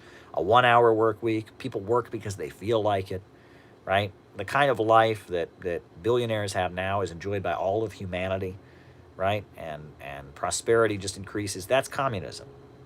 That's communism. That's the ultimate goal, right? And it's only possible with vast expansion of material abundance. And the problem with capitalism is that under capitalism, technology leads to poverty. Technology doesn't get us closer to that ultimate goal under capitalism. Under capitalism, the capitalist wants to make production more efficient, and it results in fewer people being hired. Self-driving cars under capitalism lead to millions of truck drivers losing their jobs. Self-driving cars under socialism mean there's less work for everybody. Right? Under capitalism, advances in technology lead to poverty. Right? Systems of the past, people were hungry because there wasn't enough food. Only under capitalism are people hungry because there is too much food. Systems of the past, people were homeless because there wasn't enough housing. Only under capitalism are people homeless because there is too much housing. Capitalism is deeply irrational. And if we want to get beyond beyond the situation we're in, if we want to get beyond poverty, if we want to get beyond, the horrors of the system we have to have a rationally planned economy like China has. China has a rationally planned economy. The state plans out production, and as a result, they don't have the chaos of profits and command. This is what socialism is. And China is a socialist country. The means of production are controlled by society and are organized, as Frederick Engels put it, they're organized upon a predetermined plan. Production upon a predetermined plan. That's socialism. Like it or not, socialism, no one promised socialism was going to be perfect. No one promised you that socialism was going to be heaven on earth. This is the real world, folks. This is science. This is not Disneyland fairy tales. But socialism in China has had huge, spectacular results because they've organized the economy rationally, and profits are not in command. That's the difference between capitalism and socialism. That's what was promised at House of the Future, produced by Monsanto at Disneyland in 1963. They told me leisure was our biggest problem. What happened? Capitalism is what happened, Kinky. Capitalism is what happened. Under capitalism, technology leads to greater poverty. No, this should be the Jetsons, right? Think about it. Self-driving cars, artificial intelligence, drones. We should be the wealthiest we've ever been. If capitalism and technological advancement under capitalism led to economic prosperity, the world we currently live in should be a paradise. We got drones delivering packages for Amazon, right? This should be the Jetsons, right? This is unbelievable. But under capitalism, E. Camp says, under capitalism, it brought the middle class up to the level of kings and queens. I believe communism will bring us up to the level of bourgeois, basically historical progress. And you're right. You're right. Technology under capitalism is leading to a nightmare because millions of people have no place at the assembly line. Because under capitalism, the only value that human beings have is their ability to sell their labor power. Human beings are mere commodities. That's the problem. Under capitalism, human beings are commodities, exposed to the vicissitudes of competition. Right? This is the problem. This is what Marx wrote about. Roll back Lenin, go back to Marx. The only way to get material abundance in society is with an economy that is rationally organized upon a predetermined plan. If you understand what Marx wrote about in Capital and the problems of the profit system and profits in command, theories of surplus value, capital, this poverty of philosophy, critique of the Goethe program, read Marx. If you can read Marx and really understand what he's saying, if you're get beyond capitalism is unfair. Get beyond that, right? Get beyond capitalism is unfair because some people have more than others. Okay, I get it, but that's not the essence of Marxism, right? Get beyond that capitalism is bad because everyone's greedy. Nah, get beyond that. That's not Marxism. Marxism is a scientific ideology based on an understanding of how capitalism functions. That's what it is. And China ain't capitalist. Took me a long time to answer that question, but it was worth it. Okay, alrighty. SpaceX. I'm not a big fan of Elon Musk. I'm not. I'm really not. Elon Musk thinks that if you believe in public transportation, he said that if you believe in public transportation, you're retarded. He said that on Twitter. I'm not a fan of Elon Musk. I don't like him. He has this arrogance about him. He's all over the place. I'm not his biggest fan. I don't particularly like SpaceX. It just, it's one of those, it's like, I don't know. I heard Elon Musk was calling himself a socialist at one point, but I also heard it, he sounds like a libertarian to me. He's I don't know. I'm not a fan of SpaceX. I'm not, right? Dylan Small says, Jack Ma wrecked Elon Musk. There you go. All right, Hao Guofeng. He was after the death of Mao Zedong. After the death of Mao, there was a leader named Hao Guofeng, and he was like Mao's official successor. And he arrested the Gang of Four, and he paved the way for Deng Xiaoping to come to power. Deng Xiaoping removed Hao Guofeng and took power. That was what happened. Hao Guofeng, it was kind of setting the stage for the transition that was going to happen after Mao's death. The country was sick of the Gang of Four. That's the main thing. The Gang of Four were running China, and it was a nightmare. It was a nightmare. It was a nightmare. It was a nightmare when the Gang of Four were running China. It was a nightmare. It was an absolute nightmare when the Gang of Four were running China. Hao Guofeng arrested them and paved the way for Deng Xiaoping. Deng Xiaoping very famously said, "Poverty is not socialism, but to be rich is glorious," which fits in with everything I just told you. Hope that answers it. All right. Next, Kanye 2024 if Biden wins. Kanye West. Really? Really? I mean, when I watched Trump and Kanye West have their press conference. It was like comedy. Um, it was very much Trump trying to appeal to black voters, but you'll notice Trump didn't say anything. Like Kanye said a lot of stuff about the prison industrial complex and police brutality, and Trump would say something like, "I'm open to it. I'm open to it." Um, yeah, I didn't feel too good about watching that. I mean, it was comedy. It was funny. I mean, the Oval Office, the live stream on CNN where Kanye's in the Oval Office with Trump and they're talking and joking around, and he had that hat that said "Make America Great" instead of "Make America Great Again," because that was, I mean, yeah, I mean, it was. I mean, if anything, it was kind of the tragedy of what our politics had become. It was like watching a reality television program. And that's what Donald Trump was before he ran, on TV. He was a reality TV star, right? And it was, I mean, that's what I was watching. It's Lenin. Lenin wrote that pornography takes the place of politics, right? He's writing about Russia, the lead up to the Russian Revolution. He says discord, splits, and all of this. And he says pornography takes the place of politics. That's what we're seeing right now. Kanye West and Donald Trump, that's political pornography. That's all it is, right? I'm watching that. There's no depth there. I'm glad he mentioned the prison industrial complex, but it's widespread. He wouldn't, it's like, because there's so much wide awareness about it, that's why he talked about it. I mean, we're seeing what's happening now. That issue is on everyone's mind. Everyone knows that our freedoms are being taken away. Not a big fan of Kanye West. I mean, I know he made an album expressing his religious beliefs, like an album that was all like religious music more recently. But yeah, I really doubt he'll. I mean, well, actually, I shouldn't say that. Is it possible Kanye West could become president? Very, very possible. The way things are going right now, very, very possible Kanye West could be president, actually. I mean, if Trump can be president, Kanye West can be president. So I shouldn't rule it out. I'm just not inspired by it. The same way I'm not inspired by Trump. So, but it's very possible. Part of me feels like Trump, his name, right? It's on the name of buildings, and it's like a brand of clothing and stuff. Part of me feels like Trump is going to push for Ivanka, right? After Trump, it's going to be, he wants Ivanka to be president. He wants it to be like a dynasty, like Perón in Argentina, right? That's kind of what I feel like might happen. But I could be wrong, whatever. But yeah, Kanye, I mean, it could happen. I mean, especially because of Trump and the way he's handling issues like race and not doing such a good job, and maybe possible.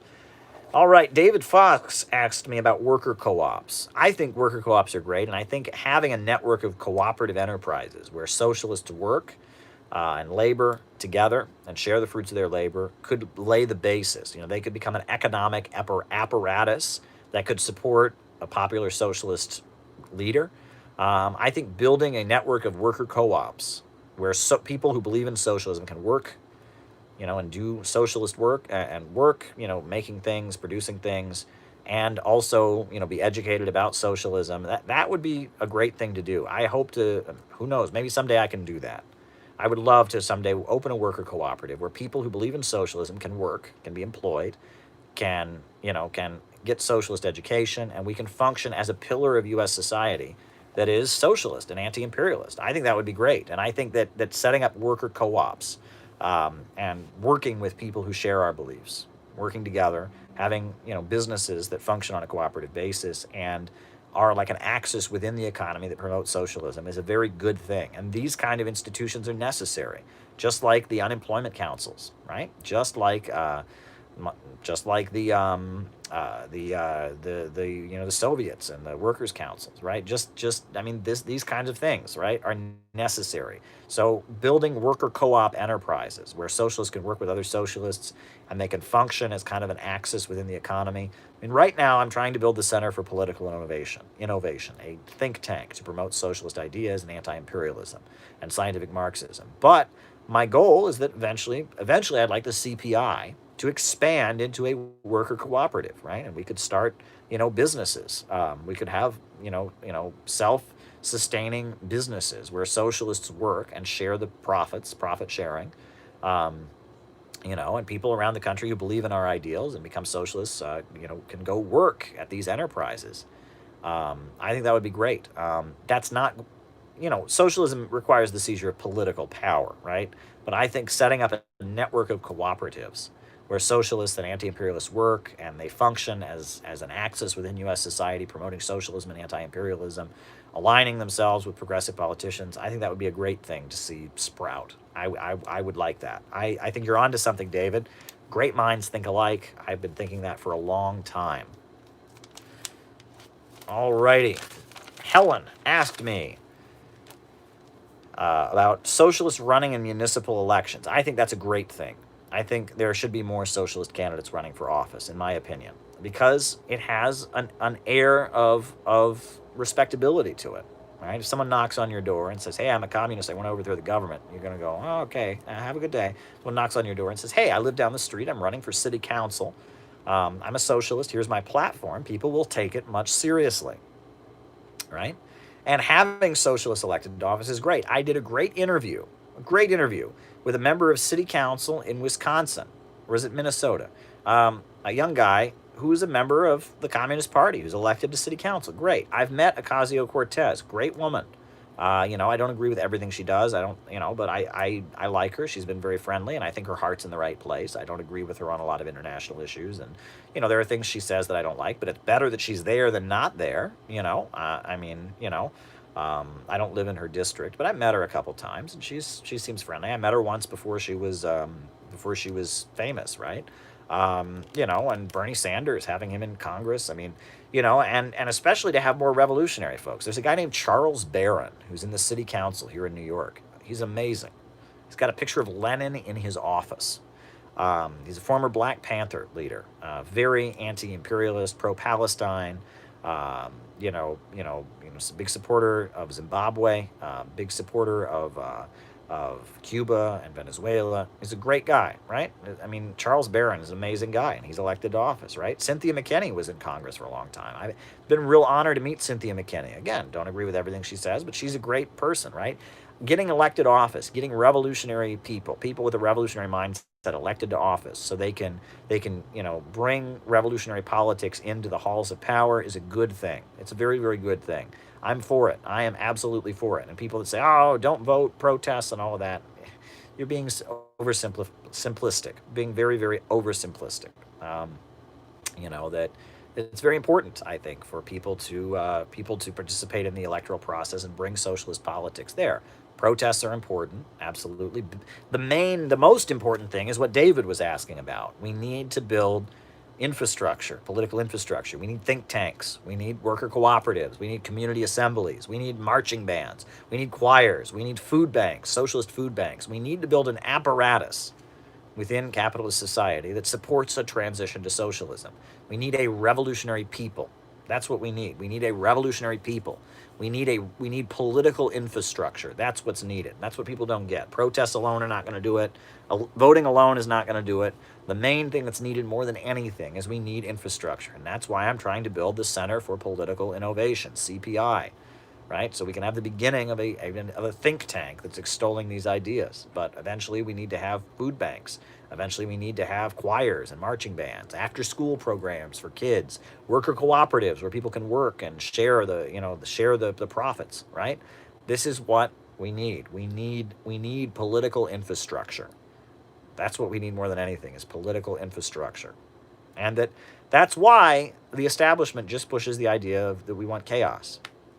We just need chaos, street chaos, protest and chaos, right? Because that ultimately doesn't lead to anything, right? Chaos in and of itself won't lead to anything. You need to be building up your own structures, your own organizations, and the left in the United States hasn't done that. As Joe the Red is saying, we need people's infrastructure, and that requires having elected officials who within the halls of power, people elected to office. That requires labor unions. That requires community assemblies. That requires worker cooperative enterprises. We need to start building people's infrastructure, political infrastructure for the working class movement. We need that, and we need it now.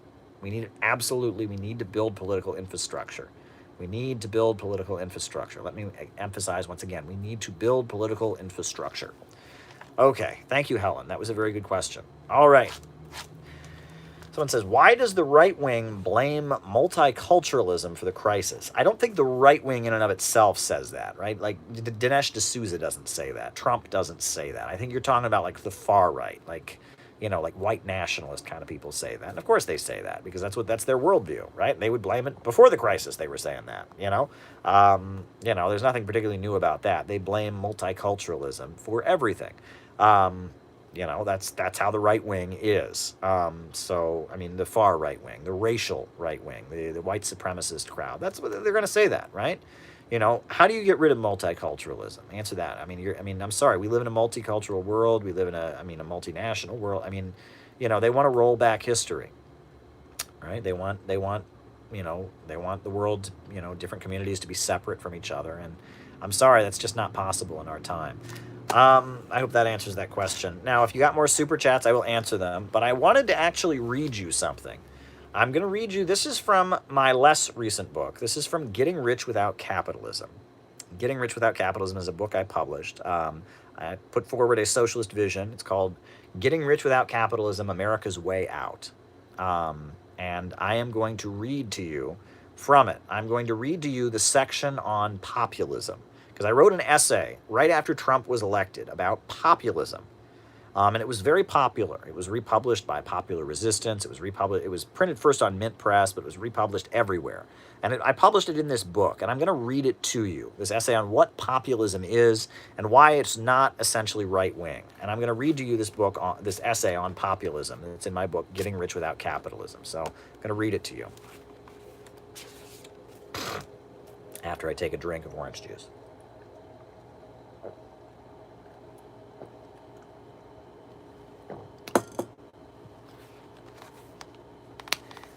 Donald Trump's ascendancy to the White House involved endless appeals to the people and denunciations of the elite.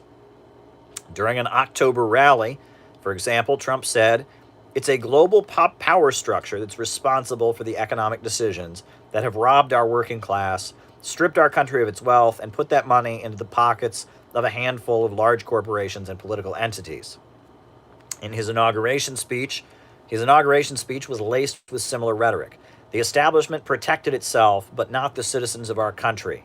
Their victories have not been our victories. Their triumphs have not been your triumphs. And while they celebrated in our nation's capital, there is little to celebrate for struggling families all across our land. That all changes starting right here and right now, because this moment is your moment. It belongs to you. Populism is defined as political rhetoric championing the common person, the working class, or the disenfranchised.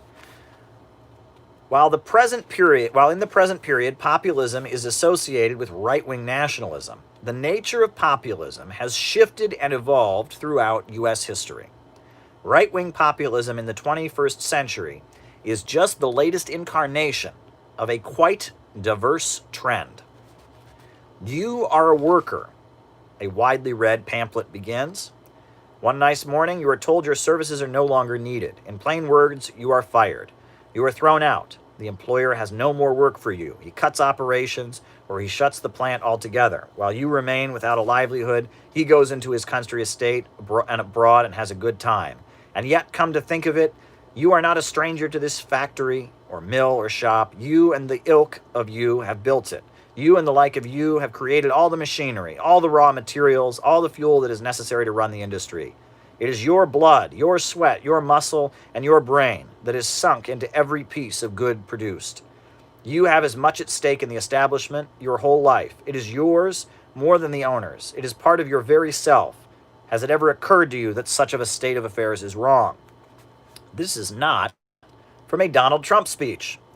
This isn't from an alt-right rant against globalism. The above text comes from Why Communism? Plain Talk on Vital Issues, published in 1933 by Moishe Olgin, a leader of the New York City branch of the Communist Party. The Communist Party and the unemployed councils it directed involved hundreds of thousands of working-class people, black and white, both native-born and immigrants. Together, they stopped evictions. Later in the decade, they organized industrial unions in a wave of sit-down strikes. With slogans like "Fight or Starve," they pushed the Roosevelt administration to create many key reforms, such as Social Security, unemployment insurance, food assistance, and the Works Progress Administration.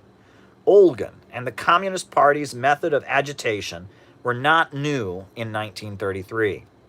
A generation prior, the activist, union leader, and Socialist Party presidential candidate Eugene Debs had traveled the country on a bright red train car, making similar arguments. Prior to the United States' entrance into World War I, the Socialist Party was a mass political formation that received over 900,000 votes, roughly 6% of the popular vote, in the 1912 presidential election.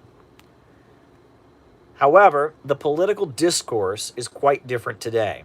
When I was in Wheeling, West Virginia in November, just after the election, I met a former steel worker who preferred to remain anonymous. He told me how angry he was about the closing of steel mills and the deindustrialization of his hometown. He told me he had voted for Donald Trump because, quote, "the Democrats don't care about working people anymore. Now they are a bunch of socialists."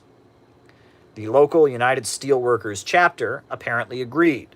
The local 2911 parted ways with national leaders and endorsed Donald Trump. An entire issue of Foreign Affairs, the publication of the Council on Foreign Relations, was dedicated to, quote, "the power of populism." The cover was donned with Grant Wood's famous American Gothic painting, showing a rural American couple, the husband clutching a pitchfork. The text of the publication described a global confrontation between populism and the, quote, "open international system." Extensive analysis of 1930s fascism is included, and an article on Latin America describes Chilean dictator Augusto Pinochet and Bolivian President Evo Morales as populists and equates them with each other. It is subtly sifting into the American consciousness that talk of the working class and common people is inherently right-wing, while talk of racism, sexism, and other forms of oppression or intolerance is associated with the political left. Concerns about those who suffer on a class basis are now being labeled right-wing. Left-wing voices describe Trump supporters as ignorant and inform us that educated people are anti-racist. Meanwhile, observers say Trump is transforming the Republicans into a, quote, "party of the working class." The concept of the political left can trace its roots back to the French Revolution. The seating of the National Assembly was politically arranged, with the most radical sections sitting on the left side. Leftism emerged as a continent-wide current with the Spring of Nations in 1848. Communism and socialism emerged as the most powerful ideological currents in a movement that encouraged the working class, or the proletariat, to rise up and overthrow the bourgeoisie, the owners of the banks and factories. Can any political ideology be more populist than this? The political left saw racism, sexism, national chauvinism as methods used by the rich to divide working people and prevent them from rising up. With slogans like "Workers of the World Unite," the first communist seizure of power took place in 1871 under very nationalistic auspices. The workers of Paris saw the French state surrendering to foreign invaders. The Paris Commune was created as working class people waved the red, white, and blue flag and sought to defend the gains and ideals of the French Revolution from the Prussians. The Republican Party has populist roots, but this populism had a left-wing character. The very name Republican was taken from the various uprisings throughout Europe in the 1800s, in which republicanism was the battle cry. The Republican Party emerged as a party of small farmers who opposed slavery, known as free soilers. It was the party of religious abolitionists and labor unionists. The slogan was "free land, free labor, and free men."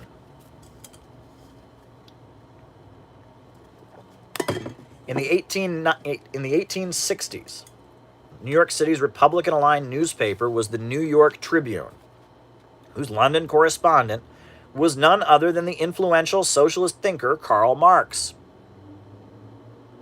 August Willich and Joseph Wedemeyer, key leaders of the Union Army during the Civil War, openly served as members of the International Working Men's Association. In the 1864 presidential elections, the global Marxist movement put its support behind Abraham Lincoln. Following the Civil War, the radical Republicans were considered to be the far left of American politics. They advocated racial equality and supported Reconstruction. Republican President Ulysses S. Grant sent federal troops to fight the Ku Klux Klan, and even worked to restrict atrocities against Native Americans in Western territories. As the Republican Party moved away from the radical politics of its origins, what is commonly called the populist movement emerged, with the People's Party being formed in the 1890s. These were small-scale farmers, labor activists, feminists, and others who wanted to advance the fight for social equality. The populists called for nationalization of railroads, public control of banking, and other left-wing economic measures. Many populists condemned racism and lynching, while others openly embraced it. The populist upsurge included Henry George, known as a radical social reformer, when he ran for mayor of New York City in 1886. The Socialist Labor Party, led by Daniel De Leon, and eventually the much larger Socialist Party of America, emerged from within the political upsurge. The Anti-Imperialist League of 1898 was a mass, populist, anti-war organization that opposed the U.S. war with Spain. Until the 1930s, populism was something shunned by those on the far right wing. The father of the European far right was Oswald Spengler. His text, The Decline of the West, was considered the ideological basis for Nazism, Italian fascism, and other mass right-wing movements in the 20th century. Spengler's writings described the need for a tightly organized society in which everyone is assigned a place, authority is sacred, and traditions are unquestioned. He saw mass popular movements as a sign of societal decay. Julius Evola, the widely influential Italian right-wing ideologue, held similar sentiments. As Marxism and class struggle arose in Europe, those on the far right studied the ancient civilizations of India, Tibet, and elsewhere, hoping to discover a traditionalist antidote to social chaos. Hitler, Mussolini, Franco, and other fascist leaders adopted populist language in the 1930s, seeing it as a way to compete with the mass socialist and communist movements. At this point, 1/5 of the planet was living under a Marxist-Leninist government in the Soviet Union. Breaking with the anti-populism and elitism of the right wing, fascists portrayed the left as a plot by Russia to take over the world. Economic theories like National Socialism and corporatism were seen as a way to correct the problems of capitalism, but not surrender to the, quote, menace of Bolshevism. Hitler's banker, John White's 1997 biography of Nazi economist and banker Hjalmar Schacht, describes how even as Hitler was emerging in the 1920s, the European right wing were uncomfortable with the populism of the Nazi Party. White quotes German President Paul Hindenburg as commenting, quote, "There's too much red on that flag," when seeing the Nazi Party colors. As fascists took power, it became pretty clear that National Socialism theory was largely fiction. In the famous Night of the Long Knives, Hitler purged the Nazi Party of the more socialistic elements. Figures like Ernst Röhm and Gregor Strasser, who seemed to emphasize the populist rhetoric, were executed. The economic changes brought about by Hitler's, quote, revolution involved a lot of military spending, the construction of the Autobahn highways, a refusal to pay back foreign debts, and not much else. The industries were not nationalized, though private corporations like Volkswagen certainly benefited from the free labor of prisoners in concentration camps. The mass militant German labor movement was crushed, and workers were forced to join government-controlled unions that were forbidden to go on strike.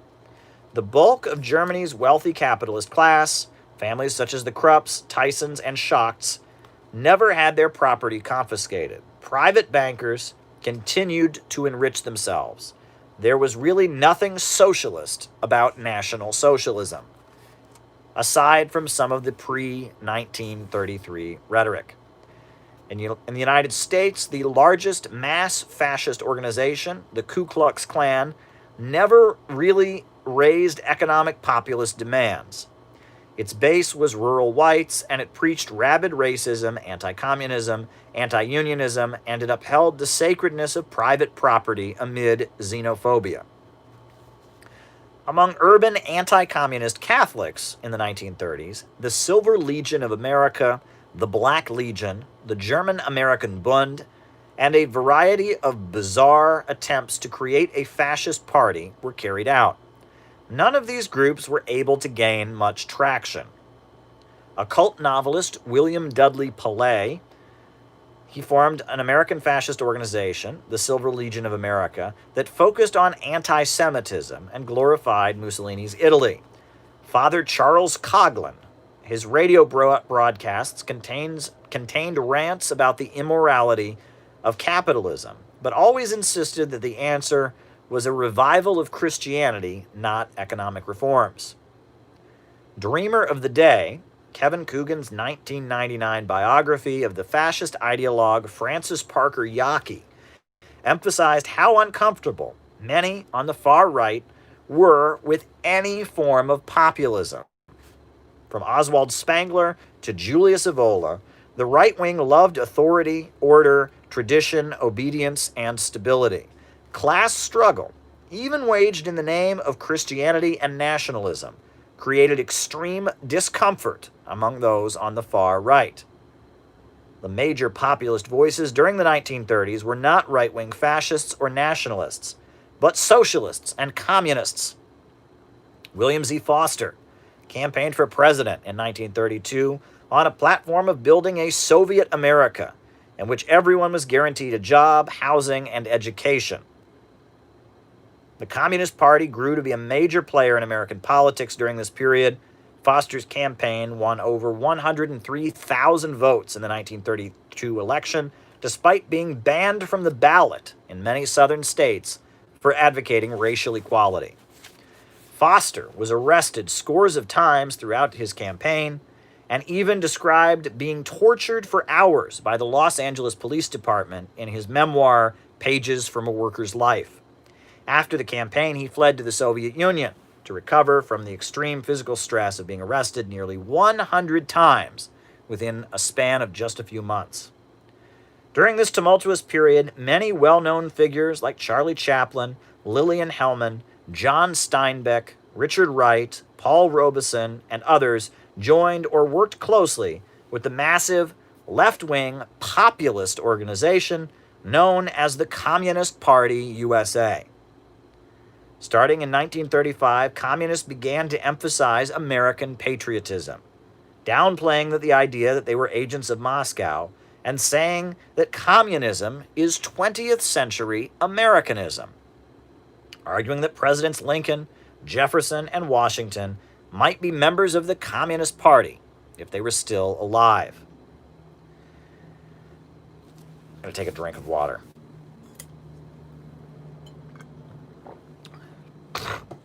After World War II, populism became kind of a derogatory term in American discourse. Films like All the King's Men showed appeals to the common man against elites as dangerous demagogy.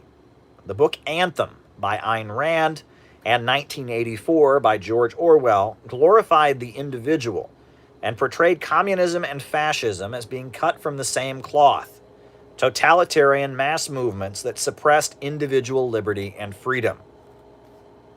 Alabama Governor George Wallace, the racist right-wing four-time presidential candidate who appealed to Southern whites as working-class people and opposed anti-war and civil rights movement, was deemed to be a populist and denounced the leaders of both the Democratic and Republican parties.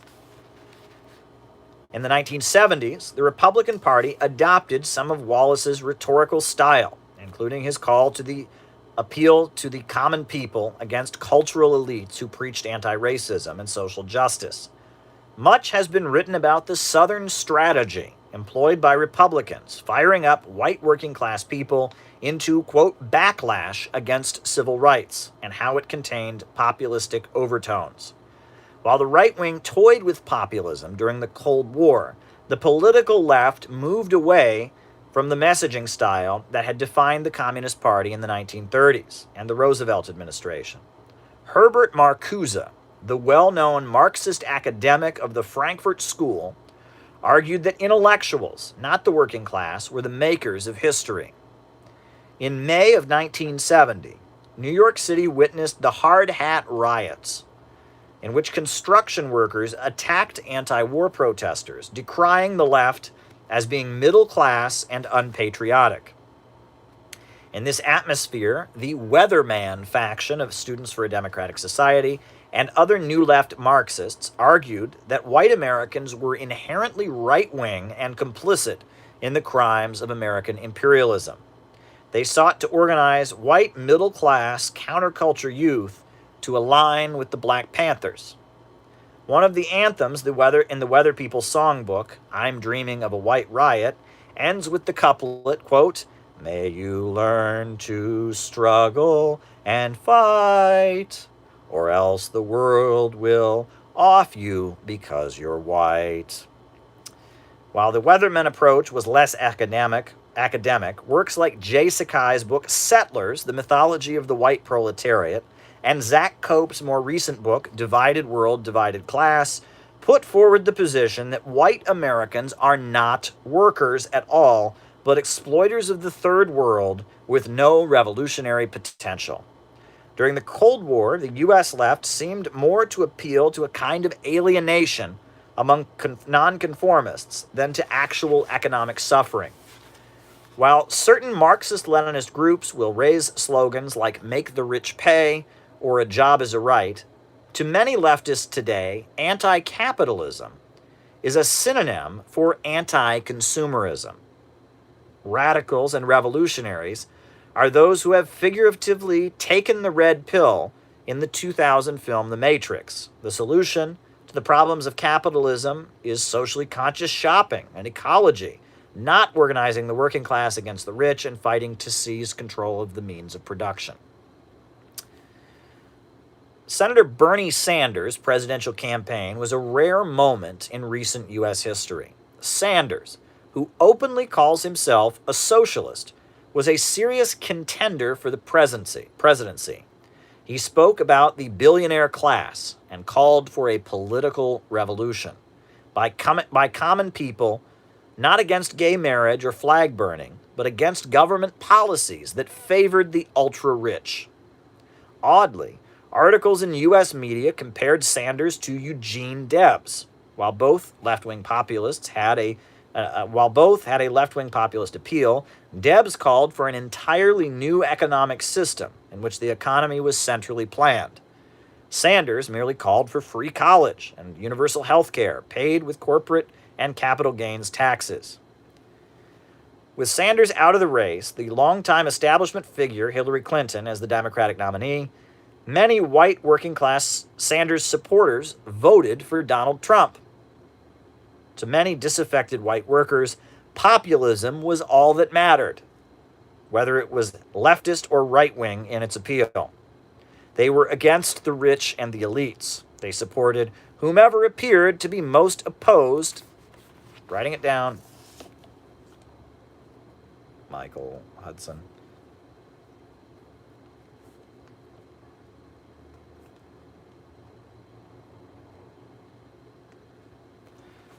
most opposed to them. But will Trump secure populism's place as a part of the political right wing? Is left-wing populism dead? Was the Sanders campaign a meaningless outlier? A lot depends on what Trump is able to achieve, not in terms of deportations and police repression, but in terms of reviving the economy. If Trump is able to vastly improve the standard of living among the white working class, especially in the Rust Belt, right-wing nationalist populism will likely become a long-standing staple of American politics. The political left practically invented populism, but since the dawn of the Cold War, socialism, communism, and anti-capitalism have been largely considered to be middle-class bohemian trends. However, the changing face of American politics could reverse this. Figures who speak like William Z. Foster, Eugene Debs, or Daniel DeLeon, and rally workers of all different races to fight for their livelihoods and to oppose wars, racism, and empire could reemerge. The future character of populism in America is quite unclear, but the next 4 years are likely to be very definitive for it. That's my essay. That's from my book, Getting Rich Without Capitalism, and that's the essay entitled Populism, a Forgotten American Tradition. And it's from Getting Rich Without Capitalism. And this book continues to sell. I get on there, and it looks every few days another copy of this book sells. So, get your copy. Get your copy today if you liked that essay. Populism. I am a populist. I am a populist. I'm anti-racist. I'm anti-war. I'm anti-imperialist. I'm a Marxist. I am a populist. And anti-populism is a cancer. Anti-populism in left-wing circles is a cancer. It needs to be gotten rid of. If we're not populist, we're not Marxist. Marxism is populism. Fred Hampton was a populist. Marxism is populism. I have not read Michael Hudson's book, Super Imperialism. He's a good speaker, a good writer. I've read some of his stuff. I've seen some of his lectures. He does a lot in China these days, from what I understand. I'm a big fan of Michael Hudson. I just don't know that particular book. Thanks. Yeah.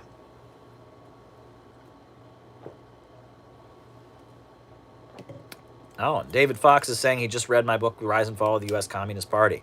Well, what I did when I published that book is not only did I do my 5-part narrative on the history of the Communist Party, but I also, from there, I went and I actually found original writings of American communists like William Z. Foster, like Charles Ruthenberg, Gus Hall, and others, and I published them. So I have it's a compendium. I have the book here. So yeah. This is my book on the history of the U.S. Communist Party, and Rise and Fall of the U.S. Communist Party by Caleb Maupin. But if you look at the table of contents, right, I've got 5 chapters on the Communist Party, but then I have representative writings, and I have actual writings from Communist Party leaders, Jay Lovestone, John Pepper, Angelo Herndon, Mao Zedong, his letter to William Z. Foster on the defeat of Browderism, Gus Hall, and I included, so you could actually let the Communist Party speak for itself, and you could actually hear them in different times, how they spoke, what their view was. And I found some really good stuff. Like this particular essay, The Working Class Will Set Me Free, by Angelo Herndon, is really beautiful. Anarcho-communism, writing it down. The Working Class Will Set Me Free. Angelo Herndon was an African-American young man. He was like 19 years old. And he was 19 years old, and he saw a poster the communists put up that they said they wanted to impose the death penalty for lynching. If you lynched a black person, you get the death penalty. He thought that was a good idea because the black people of Alabama, where he lived in terror of being lynched. So he joined the Communist Party, and he organized a demonstration of unemployed workers. And they went in Alabama to the state capitol to demand economic assistance. And he was arrested, and they tried to give him the death penalty because it was a crime under Alabama law. It was actually a crime to organize black people to revolt against whites. And so they said that his communist demonstration of the unemployed was organizing black people to revolt against whites. And so they tried to give Angelo Herndon the death penalty. And he spent years awaiting, a death sentence. And the Supreme Court finally released him and said, yeah, that's not a fair, death sentence. But it was very extreme. And that was Angelo Herndon. And he wrote this beautiful essay the working class will set me free. And I reprint it here. And he talks about winning Southern white people to join the Communist Party. It's just beautiful stuff. The working class will set me free by Angela Harrington. I print the essay in this book. You should read it. The Communist Party of the United States, that was an amazing organization. And the work that they did, it was all erased from history after World War II. People pretend they don't know they exist. But yeah, I've got, The Working Class Will Set Me Free by Angelo Harrington. It's just a beautiful, beautiful piece he wrote, about racism and all of that. It's just really powerful stuff. And in our time, the working class is in revolt. People are in revolt against the police state. This economic crisis, we need this more than ever. So why don't I answer the super chat? I'll answer the super chat. All right, the super chat was anarcho-communism. Anarcho-communism. Anarcho-communism. Well, here's the thing. So anarchism as a movement is very, very, there's a lot of anarcho this, anarcho that. The Wobblies, the IWW. At the time that they existed, they were considered to be a syndicalist organization. And what that meant was that they wanted every factory to be autonomous. They wanted the workers to run the factories. And they didn't believe in voting and running for office and participating in politics that way. They believed in on-the-job action. They didn't believe in protest. They believed in on-the-job. That all the struggle, the class struggle, was on the job. They were called anarcho-syndicalists. And that's what syndicalism is as a movement. It's the belief that workers should run the factories. And that it rejects political action. And it says the trade unions should take over the factories. That's anarcho-syndicalism. There are different forms of that. And at the time, it was not called anarcho-syndicalism. It was just called syndicalism. And I guess nowadays people use the term anarcho-syndicalism to mean that they don't want a central government, right? And I guess there were other syndicalists who did want a central government. William Z. Foster, before he was a communist leader, he formed something called the Syndicalist League of North America. And he wrote a pamphlet called Syndicalism. And I guess he gives the impression that his syndicalism, his rule of the trade unions, would involve some kind of central government that would centralize things. And there was George Sorel, who was kind of this strange syndicalist who advocated like an armed group of men that would be heroic. You read George Sorel's writings. He was a French syndicalist who was definitely not an anarcho-syndicalist. But then anarcho-communism, right? That's a term used by people who reject Lenin. They are Marxists without Lenin. They view Lenin and the theory of the vanguard party as being inconsistent with Marxism. And so they call themselves anarcho-communists because they feel that Lenin distorted Marxism by wanting to have an authoritarian state. And it's the wing of Marxism that's smartest, right? That's when you got Murray Bookchin, for example. He's the big thinker of anarcho-communism, Murray Bookchin. And he's, anarchism is a big movement, okay? I tell people, Occupy Wall Street. I'd say about half the people at Occupy Wall Street told you they were anarchists, but most of them you'd say, oh, you're an anarchist. Do you like Proudhon? Do you like Bakunin? Are you an anarcho-communist, anarcho-syndicalist? And they would say, I have my own ideas, man. I have my own ideas. Yeah, I'm an anarchist because no one can tell me what to do. I don't believe in any authority, no government. And it was just this kind of like stupid, whatever. But people call themselves anarcho-communists. They tend to be very, very well read. They just don't believe in, they reject the vanguard party. They reject the concept of the state. And, I'm open to questioning the concept of the vanguard party. And obviously the goal, of all socialists and Marxists is to get to a world without a state eventually based on material abundance. So I'm open to conversations with people like that. I don't think people like that are my enemy by any means. I just have a positive view. I do think that the socialism of the 20th century had many great achievements, defeating the Nazis, industrializing both Russia and China. I think socialism with Chinese characteristics is doing amazing things in China, raising people out of poverty, building a much stronger and healthier society than ours. So I think that I don't agree with anarcho-communists in the way that they would reject all existing socialism, but I think they could make great achievements. And I enjoy Murray Bookchin's lectures, on the internet. He's a good speaker and he's very well informed. So, anarchism is a little more hippie than most wings of the Marxist movement, right? I mean, it's like there's that documentary Building Community in New York, and it talks about the little community gardens, and there's a lot of anarchists. There was this book that came out, actually. I don't know if you remember this, but right around the time of the financial crisis, there was a book that was published called The Coming Insurrection by the Invisible Committee. And you read it, and it argued basically capitalism is going to collapse, so we're going to build little co-ops. And basically capitalism will just collapse all around it, and we'll have our little co-ops. Well, that's not my viewpoint, but that was kind of what was being promoted. So yeah, I mean, it's complicated, but overall, I mean, I'm more influenced by Marxism, Leninism, far more than by anarcho-communism and all of that. But the people that call themselves anarcho-communists are, at least, they're more Marxian than most of the anarchist crowd. So yeah, I hope that answers your question. But yeah, are there any big groups in the United States promoting that? I don't think so. Most of this stuff, especially these obscure ideologies, right? The argument that I usually get from them is that Leninism is useless in the West since it's a post-industrialized society. Interesting. Okay, well I think I'm open to criticism of Leninism, honestly, because I think that the Vanguard Party, for example, one of the problems with the Vanguard Party, let's talk about this.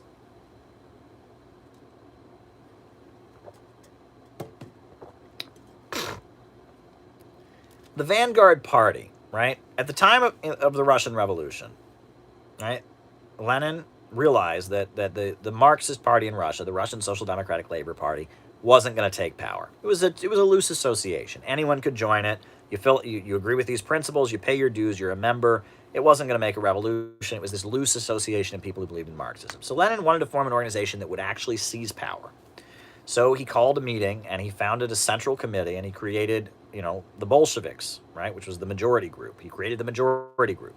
And the idea was that they would have democratic centralism. Marxist-Leninist parties have what they call democratic centralism, meaning that they are democratic in the sense that there's discussion and debate, but once a decision is reached by the party leadership, they take a vote or whatever process. Once the process is carried out, all members are then obligated to carry out the decision. That's the idea, right?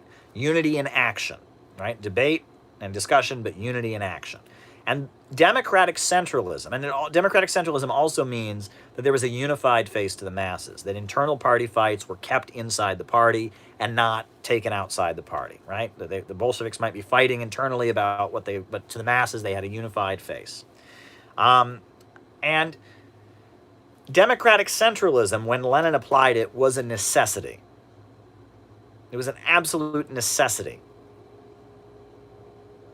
It is an absolute necessity because it was the only possible way to bring all the different Marxists and revolutionaries of Russia into the same group. You had to have a mechanism where they could all, agree, but then you had to get a situation where they would all be doing the same thing. They would all carry out what was agreed upon. And it was a necessity. And the Bolshevik Party was all the shining stars of Russian communism. Bukharin, Zinoviev, Kamenev, Stalin, right? Stalin was a well-known organizer at that point. He was like the Robin Hood. He robbed banks, and he was this young man who was really good looking and was running around, and seminary school dropout turned radical. Lived in a world where mass movements and politics seem dead. It's coming back. Are we stuck in the problems of organizing and atomized? I'll write that down. Let me finish this.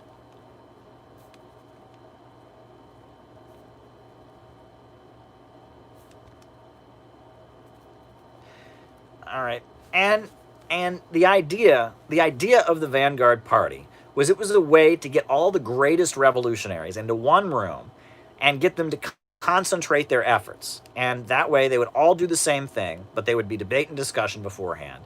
And what was Lenin's position on the Central Committee? He had one, but we don't even remember. Lenin wasn't the chairman when they formed the party. It was like the Central Committee, and there were many times that Lenin was outvoted by the Central Committee. The other people, Zinoviev, Kamenev, Mao, and Inner Mongolia dispute. Okay, writing it down.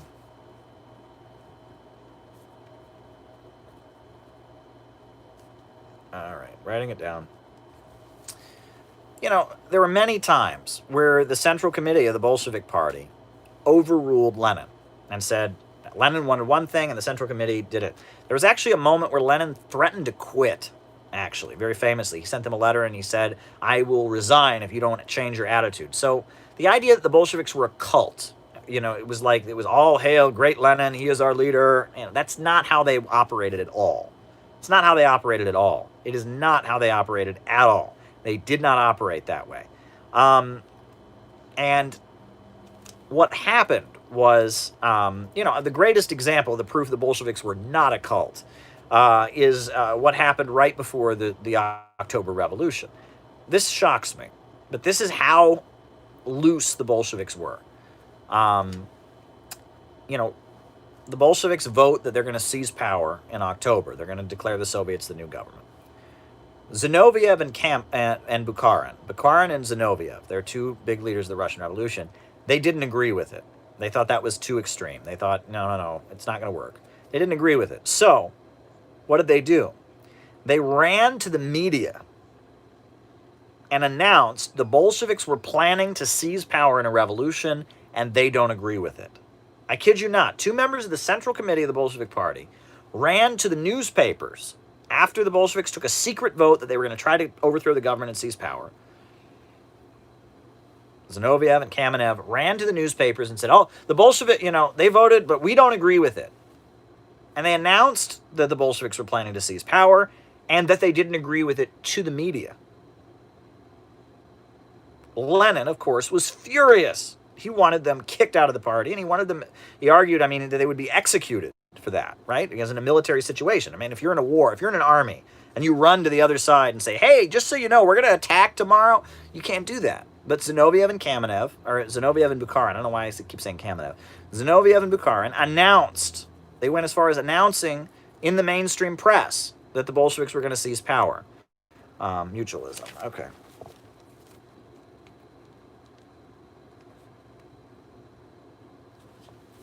That's what they did. Lenin was furious. Lenin wanted them kicked out of the party, but the rest of the Central Committee overruled Lenin, and they did not expel Zinoviev, and they did not expel Bukharin. Now, that shows you how loose the Bolsheviks were as an organization. Unfortunately, though, well, not unfortunately, it happened. Things happen for a reason, okay? It's not like good and evil. But after Lenin died, there'd been the Russian Civil War, the country was facing blockades. Stalin was trying to build a stable society, right? The country was being attacked. And, religion had been a big thing in Russian history, the Russian Orthodox Church and all of that. So Stalin built a cult around Lenin. He put his body in a mausoleum, right? And he mummified and preserved the body. It's in the mausoleum. I've been there. I've seen it, right? It's this mausoleum.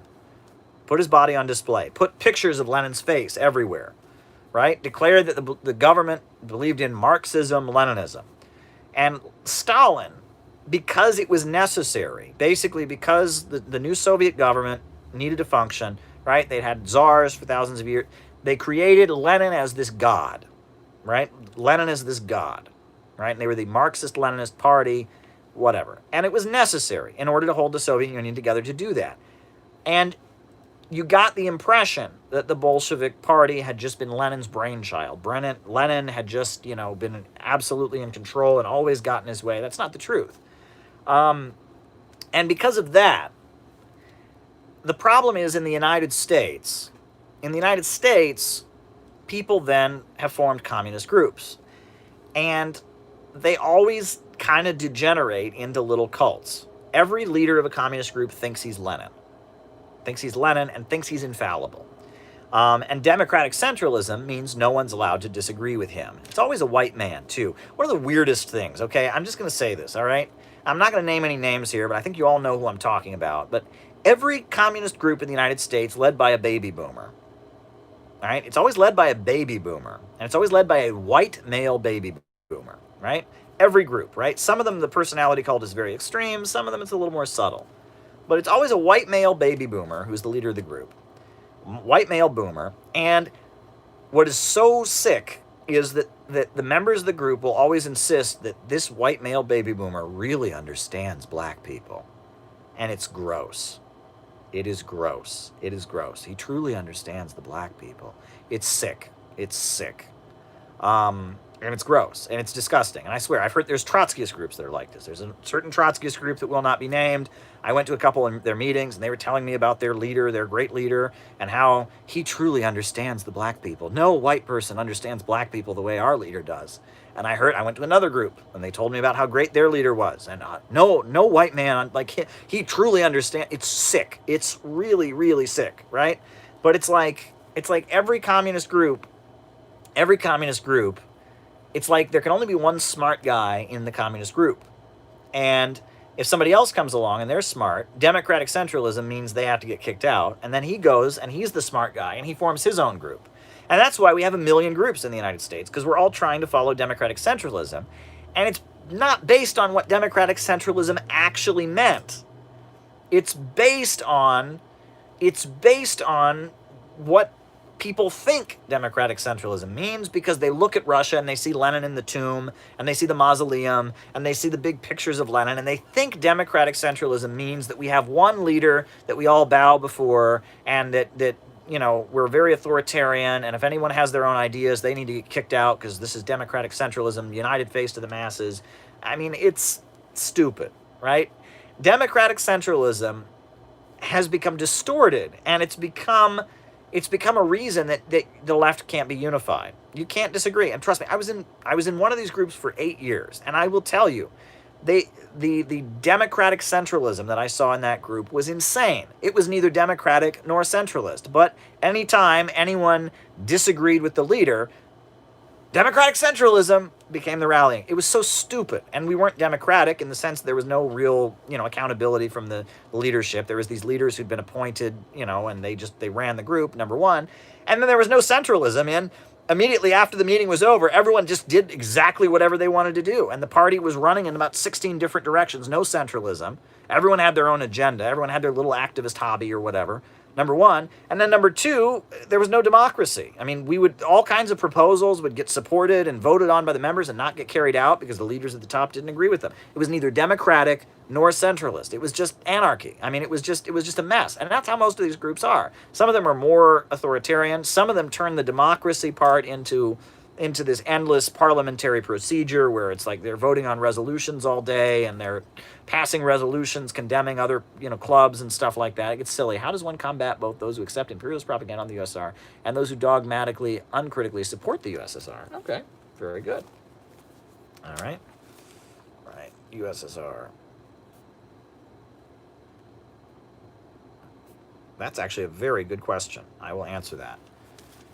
But yeah, you can't, I mean, it's a problem, okay? Democratic centralism, the way it's applied, it's a problem, and it needs to be revisited, honestly, right? I'm in the process. I'm not forming a new party. I'm forming a think tank, because I believe in socialism. I believe in these ideas.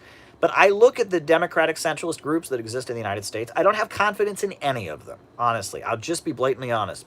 Deep respect, if you're a member of one of these parties, you're doing your best. I was a member of one of these parties for a long time. Before that, I was very close to another one of those parties. But I'm just telling you, I don't have confidence in the democratic centralist organizations that exist in the United States right now. And after spending so much time in one and trying to reform it from within and trying to get it to the point that it would be effective, and I'm just telling you, I don't have confidence in them right now. I want to form a think tank that can lead the discussion and give birth to something. And here's the thing.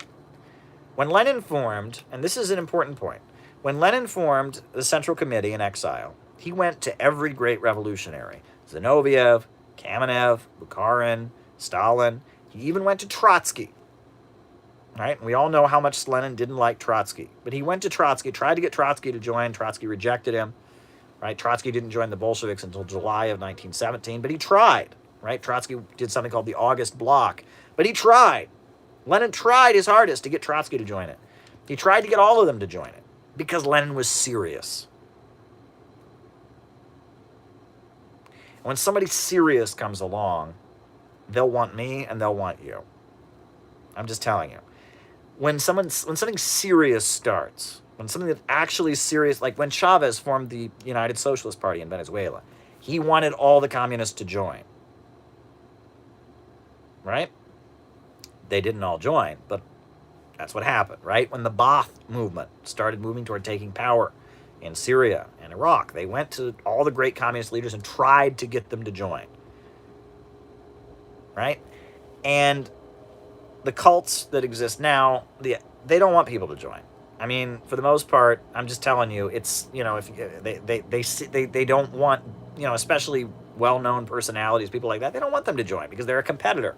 The idea is they'd come in and they would outdo the great leaders that are in charge. All these groups are somebody's little kingdom, right? It's somebody's little fiefdom. It's somebody's little, you know, they get to feel important in the ISO or the QWH or the RCP or the XYZ or the whatever. Like, this little party is somebody's little kingdom. It's their little ego trip. That's what it is. All these groups are somebody's ego trip. So of course they don't want other people to join. Right? They don't want to merge with other groups. They don't want to give up, you know, and that's the problem. Right? They're not serving the purpose of making a revolution. They're somebody's ego trip. And you'll notice when countries move toward revolution, that's not the case, right? When countries are moving toward revolution, groups are merging, not splitting. That's the reality, right? If you look at, you know, the Russian Revolution, there were three groups that supported the Russian Revolution: the Bolsheviks, the left socialist revolutionaries, and the left Mensheviks. And eventually, everyone who was serious was in the Bolsheviks. But it started out there was the left, the right, and the center, right? The Mensheviks, you know, there was a faction of the Mensheviks that supported the Bolshevik Revolution, but they were still didn't agree with Lenin or whatever. They were the right wing of the revolution in Russia. There was the Bolsheviks, you know, and there was the, you know, the left Socialist Revolutionary Party, the anarchists, like the ultra-left group, the, you know, the Kropotkinist anarchists who also supported it, and you got a left, a right, and a center. In the United States, you'll notice during the 1960s, right, the political crisis, it wasn't a revolutionary situation, but it was a big political crisis in the 1960s.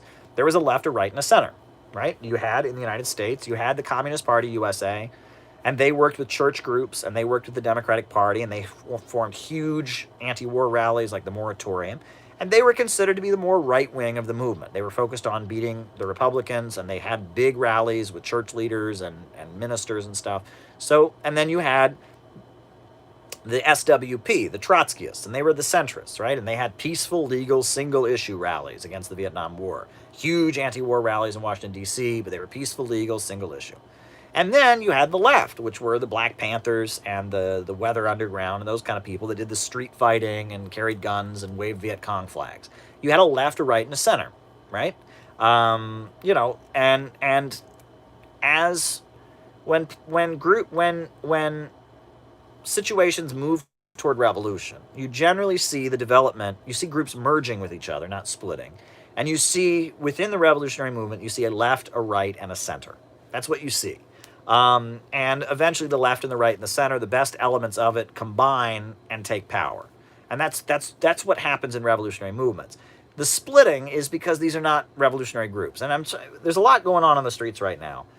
You know, and these groups are showing up and passing out their newspaper, and they have signs with the name of their group on it. They're not leading it. You know that. They're not leading the protests that are going on right now. These protests are largely spontaneous, and on top of that, they're being co-opted by the Democratic Party. These groups are not leading the protests, and they're not in a position to do it. They're engaging in tailism, which is what, you know, what is to be done talks about. There's a spontaneous uprising around the masses, and they chase behind it going, yay, we support you. That's tailism, and that's what's going on. And you see it. All the communist groups are doing it. All of them. Look at them. They're tailing this spontaneous uprising. Whereas Lenin said revolutionaries would be, you know, leading the masses in situations like this. Well, now we've got tailism.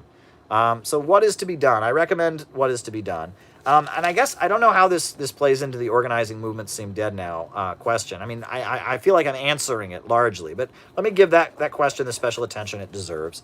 I mean, you did give me a super chat, so I mean, I'm going to give you an answer. But yeah, movements are not dead. I mean, people are in the streets, but there's ideological confusion. There's complete ideological confusion. When people say they're against capitalism, they think that means money is bad, right? When people say they're against capitalism, I mean, there's complete ideological confusion. I mean, we got, you know, creeps like Vosh. That's who people are getting their ideology from, is some freak who plays video games all day. Do you know Roland Bohr? He writes on China. I do not know Roland Bohr. I don't know him. But, you know, I mean, there needs to be ideological direction, right? Without a revolutionary theory, there's not a revolutionary movement. And all the groups and all that, they're confused. They're not giving ideological direction. And ideological direction is what the Center for Political Innovation, CPI, which I'm building. You can go to the website, CPI-USA. If you want to give us a donation, that'd be great. We were going to have a conference until this darn pandemic, but once this pandemic is over, we're having a conference on both the West Coast and the East Coast. We've got a lot of funding, and we are going to have a great conference. We are going to have conferences around the country. We're going to be publishing books. We're doing amazing stuff. And Dust James says I shouldn't video game shame. You're right. If you pass the time playing video games, that's your business. Vosh is horrible. But yeah, we need the Center for Political Innovation to start offering ideological guidance. We need to start having the conversations about what is capitalism and what is socialism and what went on in the 20th century. How can we learn from all of it but blindly follow none of it? We need to start having those kinds of conversations. And the CPI that I'm building is about trying to get us to the point to have those conversations. CPI-USA. We had to call off our founding conference. We're going to have it. We'll have it once the pandemic is over. We're going to facilitate the discussions of revolutionary ideology and how we can get out of this mess, how we can learn from socialism of the 20th century, from China, from Venezuela, from all kinds of revolutionary movements around the world, how we can start getting to the masses of people and getting them to understand what socialism is, and getting them to understand that socialism is about improving their lives and building a whole new country and developing a form of socialism that can apply to this country in our time and actually lead out of capitalism in this country in this time. That's what we're trying to figure out how to do, right? And it's difficult. It's not easy, right? But it needs to be done. It absolutely must be done. It needs to be done. And we're the only ones that are going to do it. No one's going to do it for us. So we're going to do it, and we're going to get it done. We're going to get her done. It's difficult, and we're going to do it. Okay, Inner Mongolia dispute. Yeah, there was a border dispute between the USSR and China over Mongolia. It was in the 70s. And there was actually a documentary made about it, The New Tsars of Russia, by the Gang of Four. And it almost turned into a war between the Soviet Union and China. That was the period where the Gang of Four said that China, China's the main danger to the people of the world was the Soviet Union. And there was this border clash, and China made this film called The New Tsars of Russia, trying to give the impression that the Soviet Union was imperialist and was their enemy, and that China was fighting for the working class of Mongolia against the Soviet Union. Mongolia aligned with the Soviet Union. China, obviously, didn't align with the Soviet Union. There was the 1961 Sino-Soviet split. And there was examples of this. I mean, for example, there was a China-India border dispute in the 60s, and the Soviet Union supported India against China. So there's many examples of this, and that was the Sino-Soviet split. Look, that was the Sino-Soviet split was the brainchild of Western imperialism. They tried to divide the two countries. The Soviet Union, after Stalin's death, you had Khrushchev took power, and Khrushchev launched a conciliatory attitude toward Western imperialism. He said that, look, Stalin was a radical, but look at me. I want to negotiate. He tried to convince people around the world that they didn't have the right to fight for their independence. Mao and China saw themselves as defenders of third world revolutions. 1961, they cut off relations. China wrote some stinging indictments of the Soviet Union's leadership. Long live Leninism. The difference between Comrade Togliatti and us. Khrushchev's phony communism and its lessons for the world.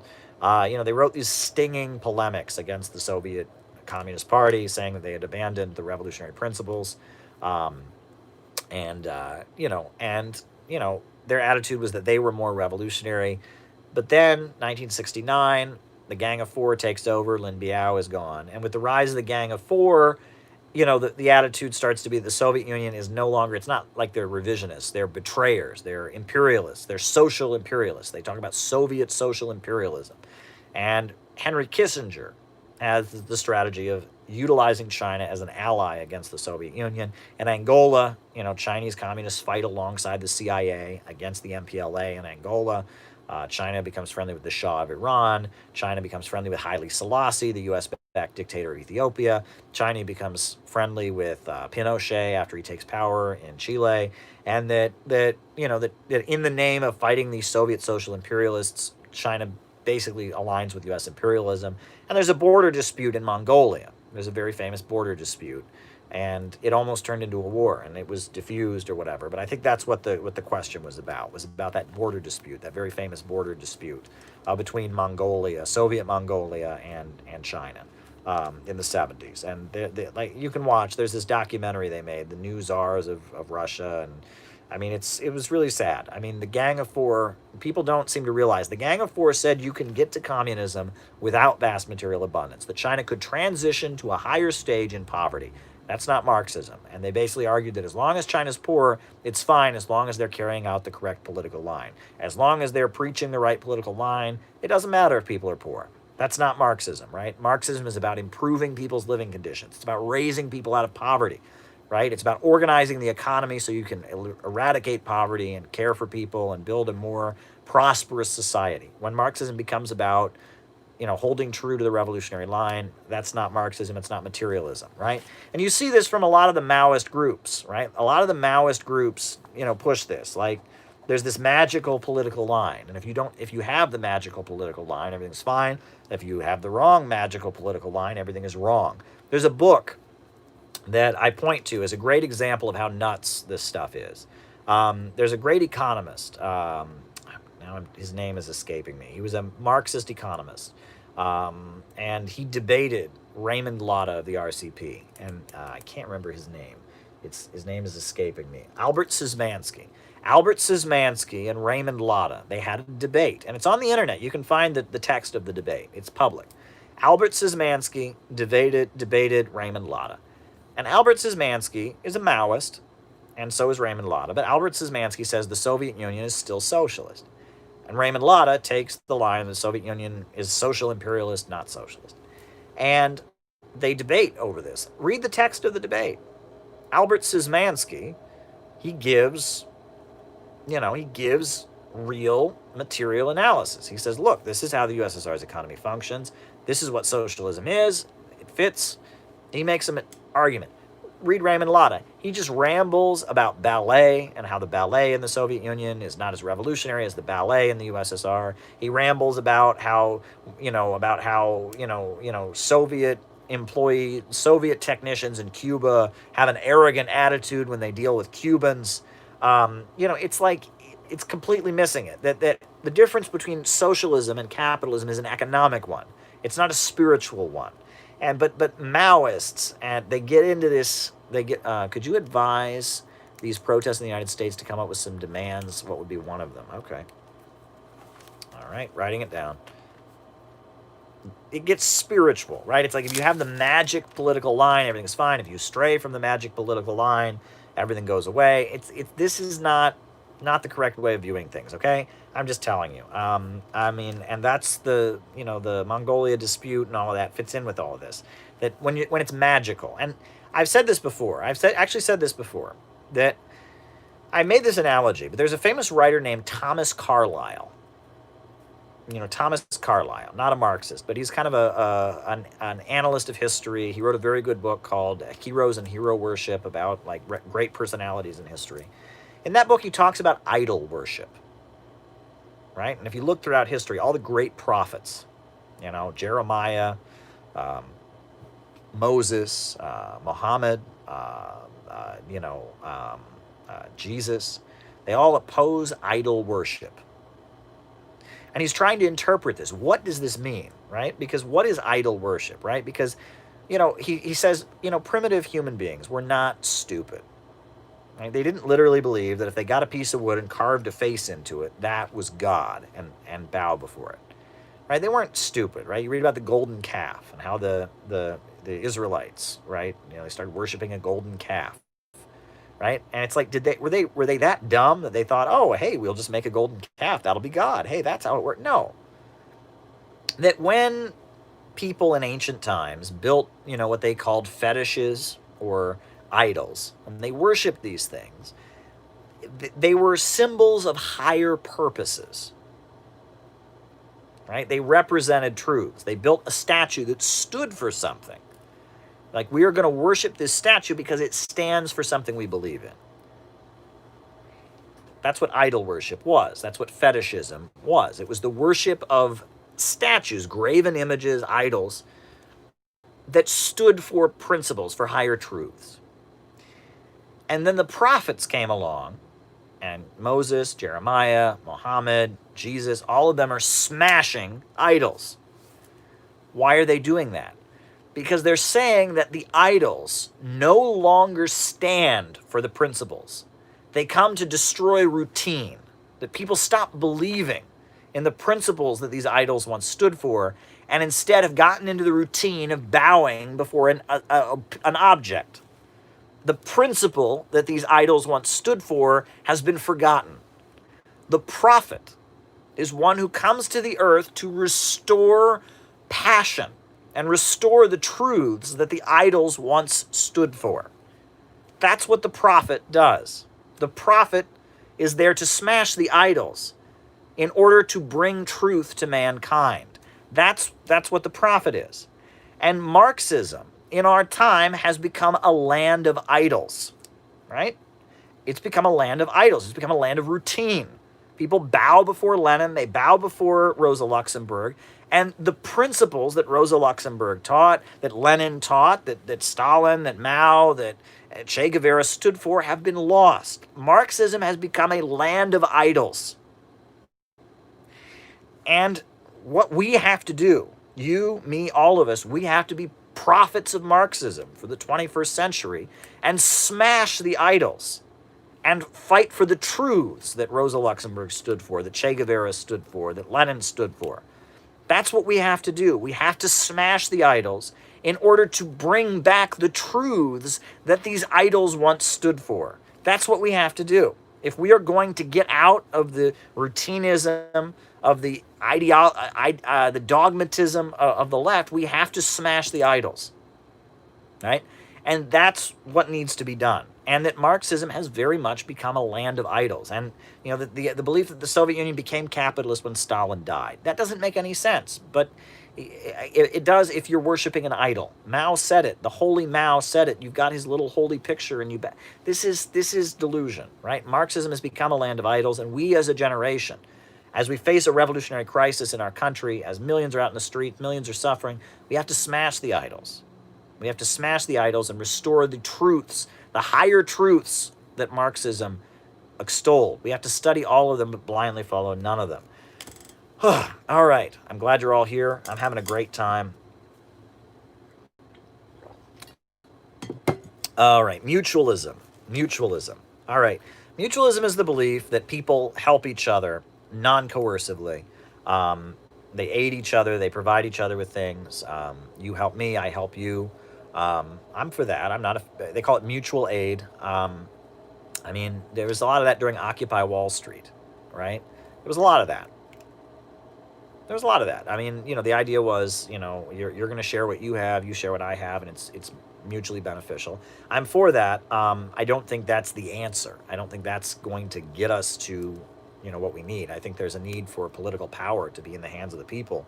But, I'm not opposed to mutualism. I think the people who put forward mutualism as the alternative, that's kind of the anarchist idea, that we're just going to build our little community based on sharing, and, we don't have to seize power, and that, society will crash and burn all around us, and we're going to build our little community garden, and everything will be fine.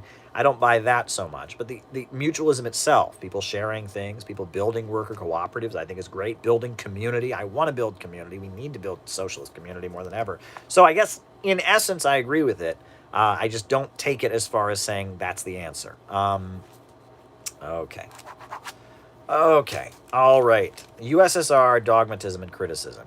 Yeah, people who just say the USSR, people, right. So obviously the wider trend is people who just say nothing good ever happened in the USSR, and they just internalize the capitalist narrative. And that has to be pushed back against. It does, right? I mean, it's funny. I agree with a lot of what the right wing says. I just don't accept their premise. When the right wing says communism has failed everywhere it's ever been tried, why should we start it again? Why should we try it again? They're right. The problem is it hasn't failed everywhere it's ever been tried. But if you accept the premise that every socialist society that's ever existed has been hell on earth, the idea that we could do it again and just get it right this time is a little bit stupid. And I mean, we have to talk about that. I'm sorry. Like, that's what I hear from most people who believe in socialism. Yeah, Cuba's evil. It's a dictatorship. China's evil. Venezuela's evil. All these countries are evil. But I'm an anarcho-revolutionary socialist, and I've discovered this obscure thinker in Spain in the 1930s. So therefore, I believe in socialism because I want to impose this magically correct form of socialism. You sound nuts. It's very arrogant. I mean, do you really think that in all these countries, I mean, the right wing kind of makes fun of it because it's ridiculous, right? That you have this one magical kind of socialism that actually works. No, the reality is the Soviet Union had huge, tremendous achievements. Huge, tremendous achievements. They industrialized the whole country. They wiped out illiteracy. They defeated the Nazis. They invented space travel. Goodness gracious, they did amazing stuff. Right? Socialism has done amazing things. Russia and China today, they were dirt poor countries at the beginning of the 20th century. Today, they are industrial superpowers. Socialism did that. Look at Cuba and compare Cuba to any other island in the Caribbean. Jamaica, right? Compare Cuba to Jamaica. Compare Cuba to Haiti. Compare Cuba to the Dominican Republic. I mean, it's astounding what Cuba has achieved. All over the world, you've got medical volunteers. I mean, look at Bolivia. Before the coup in Bolivia, Bolivia had the highest GDP growth in Latin America. This idea that socialism failed everywhere is pure bullshit. It is pure bullshit. I mean, it's not true. Look at China at the beginning of 1949. Look at China today. Not a failure. Look at Russia in 1917. Look at Russia by the 1960s. Not a failure. Right? I mean, the astounding achievements in terms of human life, in terms of poverty alleviation, electrification, running water, literacy, technological developments, it's astounding. You're just not allowed to say it. They've created an atmosphere in the United States where saying that is like, people think that's the equivalent of Holocaust denial, if you say that. No, I'm serious. I discovered this on my own in the library. I remember, I read it in a Trotsky book about the economic achievements of the USSR. I thought that can't be true. I went and got the encyclopedia. Do folks remember encyclopedias, these big books before the internet? And I looked up Soviet economy. And I remember reading in the World Book Encyclopedia, the Soviet Union had the biggest steel industry in the world and had it electrified. And I thought, it's like the emperor has no clothes. It's the biggest lie. It is the biggest lie ever. And the fact that they have to lie that way is a confession that they're wrong. If capitalism was superior, they wouldn't have to say that. They'd say, oh, well, the Soviet Union had great achievements, but they don't say that. No. They say it's never achieved anything, failed completely, doesn't work. And that's so easily disproved. It's so easily disproved, so easily debunked. It's such a dirty, stupid lie. I mean, it's just a fact, right? Right? I mean, so people that won't defend socialism, and there's different versions of this. The main one is, I will do it right this way. We'll be democratic this way. That's, I reject all existing socialism ever, but I believe in this special kind of socialism that's unlike all of them. Then you get people that play games, or they pick and choose. And it's like, well, the Soviet Union was good from 1917 to 1924. And then it became bad. That's one I've heard. Well, actually, the Soviet Union probably had the worst conditions at that point. They were in a state of civil war. People were dying, and it was a blockade. But I guess they were good then, but then they stopped being good later when they industrialized. I mean, that doesn't make any sense. You get people that say, well, anarchism in Spain. There were these Spanish communes. They were good. They were good. But, I mean, that's silly stuff, okay? And there's different and people say, and then the Maoist version, Soviet Union was good until Stalin died, and then some of them will tell you, like, well, Stalin made mistakes, but it was good until Stalin died. And then, China was good until Mao died. And then you'll get some that like Cuba, right? They like Cuba. Some Trotskyites will tell you Cuba's good, but all the other socialist countries are bad. And then you look at the fact that Cuba has basically the exact same economic and political system as North Korea, as all the Eastern Bloc. The buildings even look the same. Yeah, that's, if you're willing to admit Cuba does good things, You'll say, oh, well, in Cuba, they wiped out illiteracy, but in all these other countries, they wiped out illiteracy. They did the same thing. They built hospitals, they built schools. Cuba has a unique approach. They have their unique road and all of that. But the idea that Cuba is like a magically good kind of socialism and all of the Eastern Bloc were different, not accurate. People like to play games with it. There's people that like to pick, little socialist country. They like to say, well, there was this little uprising here, and for 3 weeks we saw true socialism, but then it went away. And stop all of that. Like I tell people, learn from all existing socialism, blindly follow and obey none of it. That's my attitude, right? We can admit big mistakes were made. We can admit that bad things were made, but we can also admit that achievements were made. And you and I might disagree about what those achievements and bad things were, right? And that's okay. The Center for Political Innovation I'm building for the purpose of having that conversation, figuring all of this out as we develop an American socialism for our time. All right, I hope that answered that question. Demands for the current protest.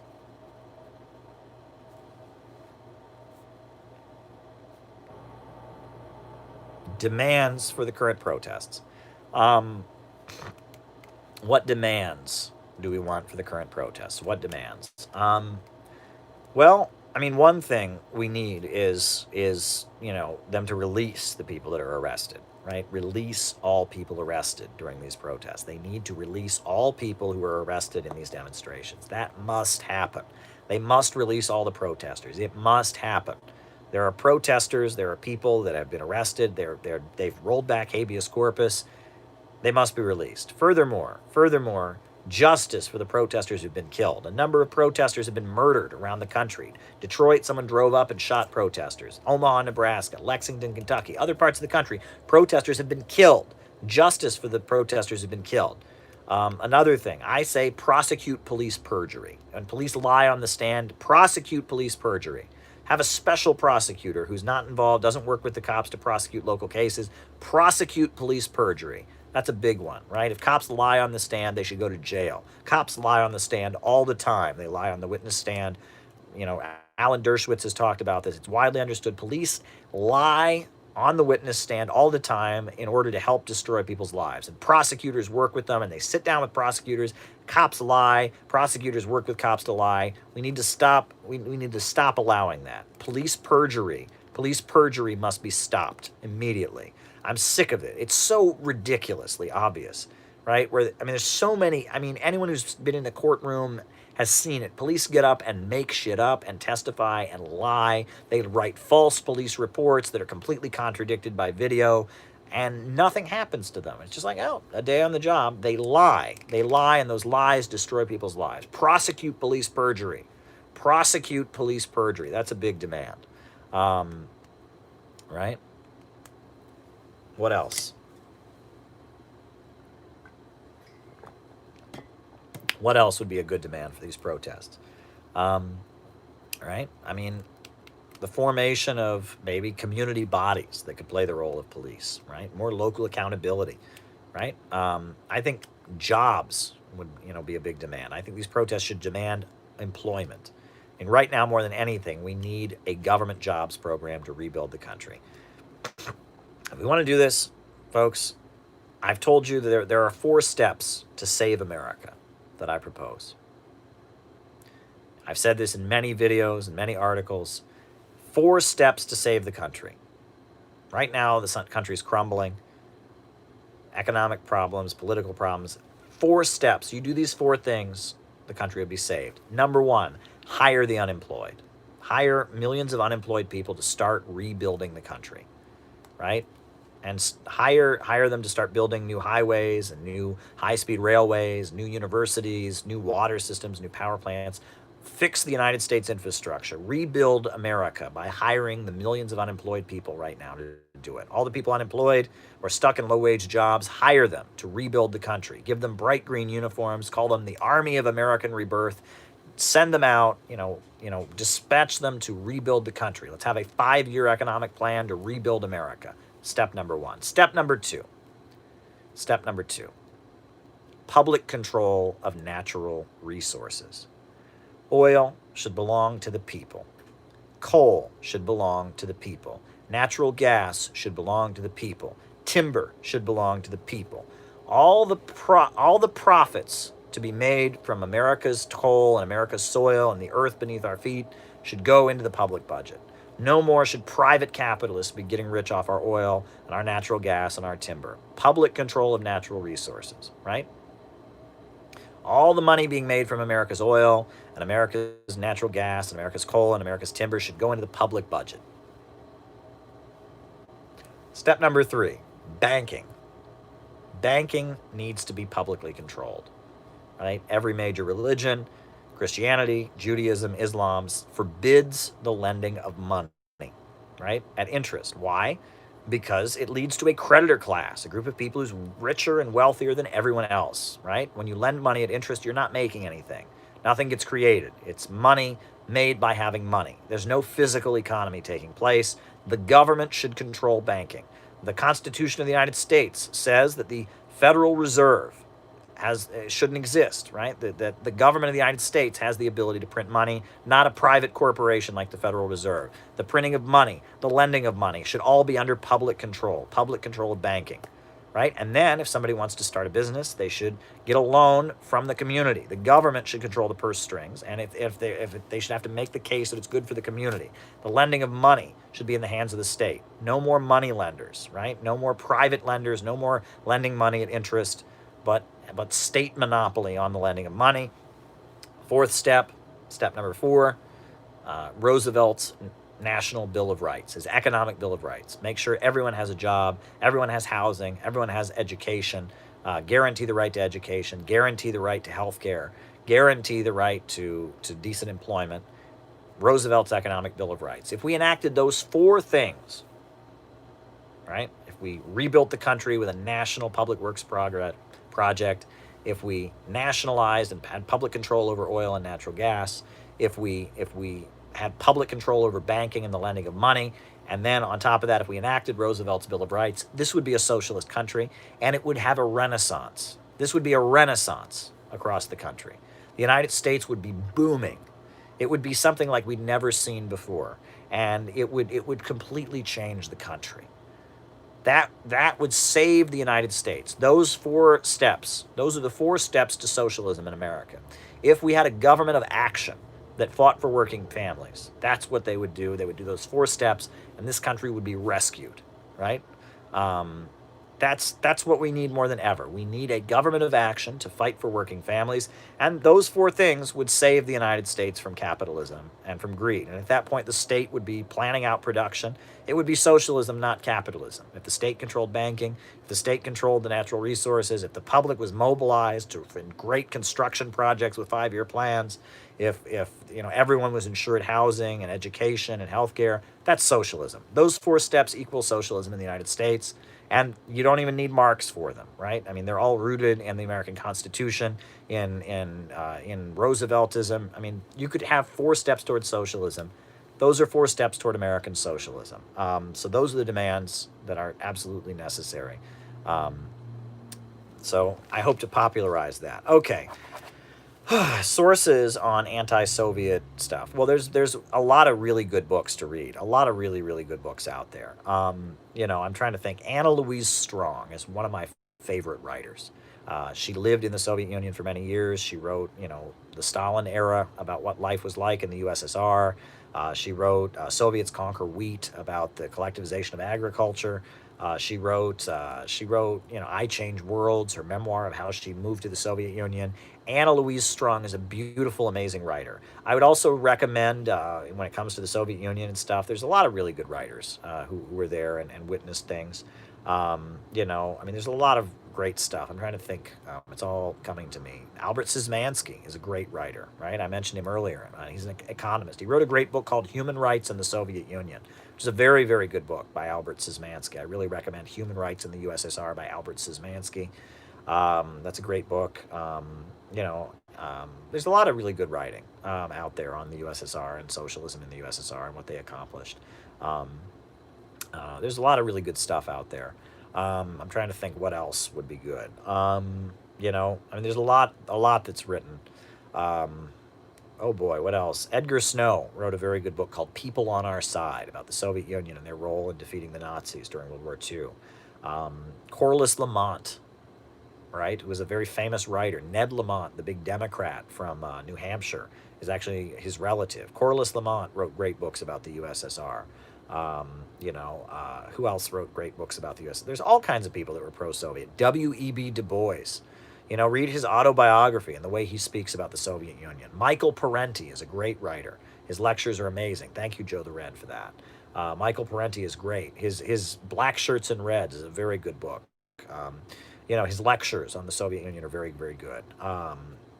Who else do I recommend? Oh boy. There's so many good writers. They've been obscured, they've been, ignored, but there's just so many people that have written from this point of view. It's good stuff. Parenti, Szymanski, Edgar Snow is great. He wrote mainly about China, but he did write a book on the USSR that was very good. Anna Louise Strong is my favorite by far. Anna Louise Strong is great. There's a lot of great writers, and there's a lot of autobiographies and memoirs of people who lived there. I do recommend the book by Grover Furr that I recommend the most is called Blood Lies, because there's this professor at Yale, Timothy Snyder, and Timothy Snyder wrote a book called Bloodlands, trying to equate the Soviet Union with Nazi Germany. And so Dr. Grover Furr rips it to shreds with his book Blood Lies, and he shows that so much of that book is just full of falsehood. Blood Lies by Grover Furr. It dissects anti-Soviet propaganda point by point. Very good stuff. Very, very good stuff. And while we're on the topic, why not mention, there's a lot of good stuff out there. And in fact, all the socialist countries, Jonathan Kozol is considered one of the main educational theorists in the United States. Jonathan Kozol. And he's like, his work, he wrote a book called The Shame of a Nation about the U.S. educational system. He's like the leading academic on the field of education in the United States, Jonathan Kozol. Read his book about Cuba. He wrote a book called Children of the Revolution about Cuba. And it's amazing about Cuba's educational system. He's the top scholar on the issue of education in the United States. He wrote a book glorifying Cuba. You can read Agnes Smedley, what she wrote about China. Read Edgar Snow's writing on China. Edgar Snow is an American journalist, the first and last person to ever interview Mao Zedong. He wrote great stuff. There's a lot of good stuff published on the socialist countries. I hope that answers your question. Someone's asked if we're pulling an all-nighter. I'm not in any rush to get any place. Corona streaming, right? I'm having a great time. There's a lot of you here, and I'm going to keep going. I'm not in any rush to get any place. I've got more super chats. I'll answer them, but I got more stuff to talk to you all about. I'm not in any rush to get any place. I'm having a great time.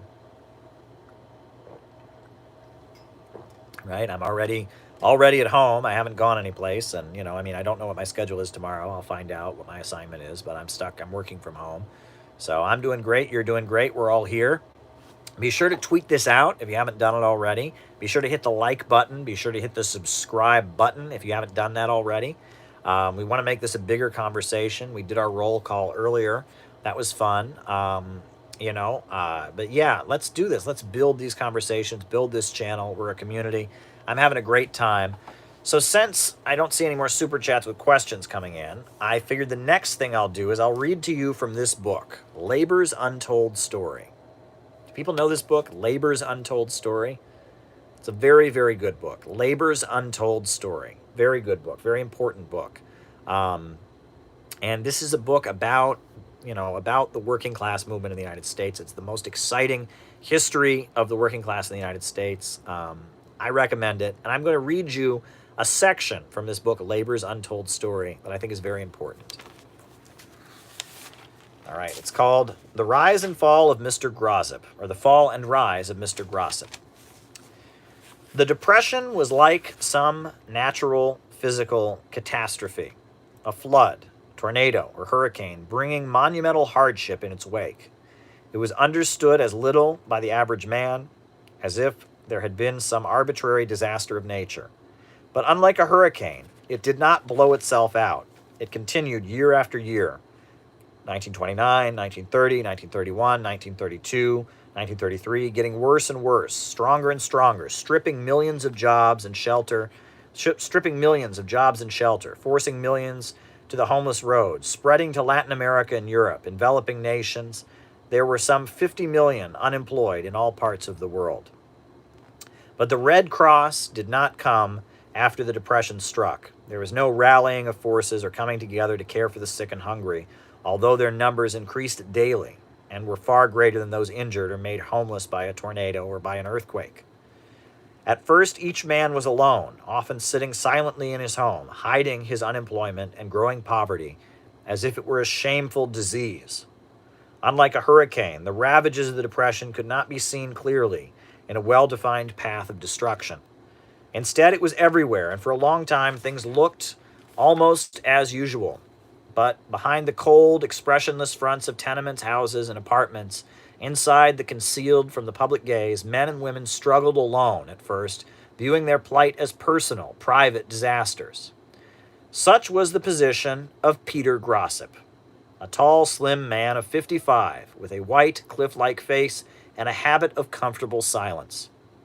A skilled cabinet maker, he had worked for 26 years at the Custom Furniture Company in a Midwestern town of 300,000.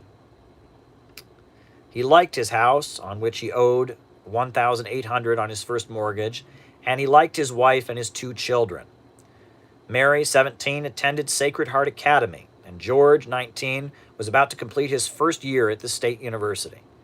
Those times after supper in each chair were the times he liked the best. He never said much about how he'd rattle through the Daily Record and half listening to the radio. He listened to Cameron Fellow on the Ford Hour. A lot of sense. A man who got what he earned. You got no more out of life than you put into it. And after such a thought, he'd sneak a look at Fanny in the kitchen, usually wearing her old gray sweater, and sometimes when the dishes were done, she'd sit for a time beside him on his leather seat, went with him in his chair. And occasionally he would fumble for her work-roughened fingers and turn them around so that he could see the plain band, the wedding ring he had given her 21 years before. He liked that ring. That was the way evenings had been, and that's the way evenings had been before he'd been fired on January 1st, 1930. 18 months later, in the summer of 1931, they weren't much like that. Mr. Grossip still sat in his easy chair, but he sat there all day now, turning things over in his mind, trying to see where he had made some mistake. Maybe if he'd gone into electrical engineering, something with a future, maybe things wouldn't have gone this way. It hadn't been so at first. Sometimes he would leave the house all dressed up in his best, and he'd walk fast back and forth very straight, forcefully and carefully, with bright alertness as if hurrying to a business appointment. But he always ended up in the park. Something will turn up, he told his wife. The president says so. He had his first $312.62 in the First National Bank when he'd been laid off. He had $312.62 in the First National Bank when he was laid off. After that, he went in and cashed in a $500 insurance policy and got $1,900 for it. If it hadn't been for the payments on the mortgage, $58.50 a month, he would have lasted longer.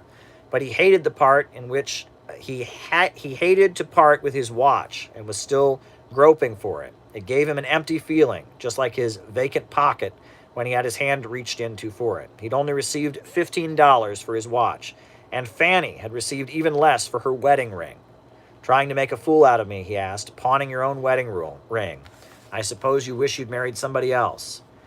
Seemed like he'd fly off the handle these days for just about anything, like when he'd ask why he didn't go for a walk and why he went goddamming around that a man couldn't stay in his own home without being driven out.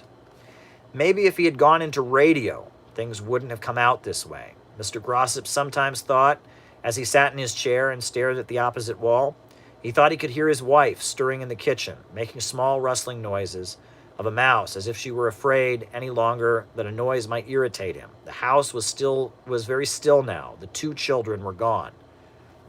George had to quit the State University. First he went to Chicago and then to St. Louis and then Dallas, looking for a job. He had wished Fanny wouldn't worry so much about the boy.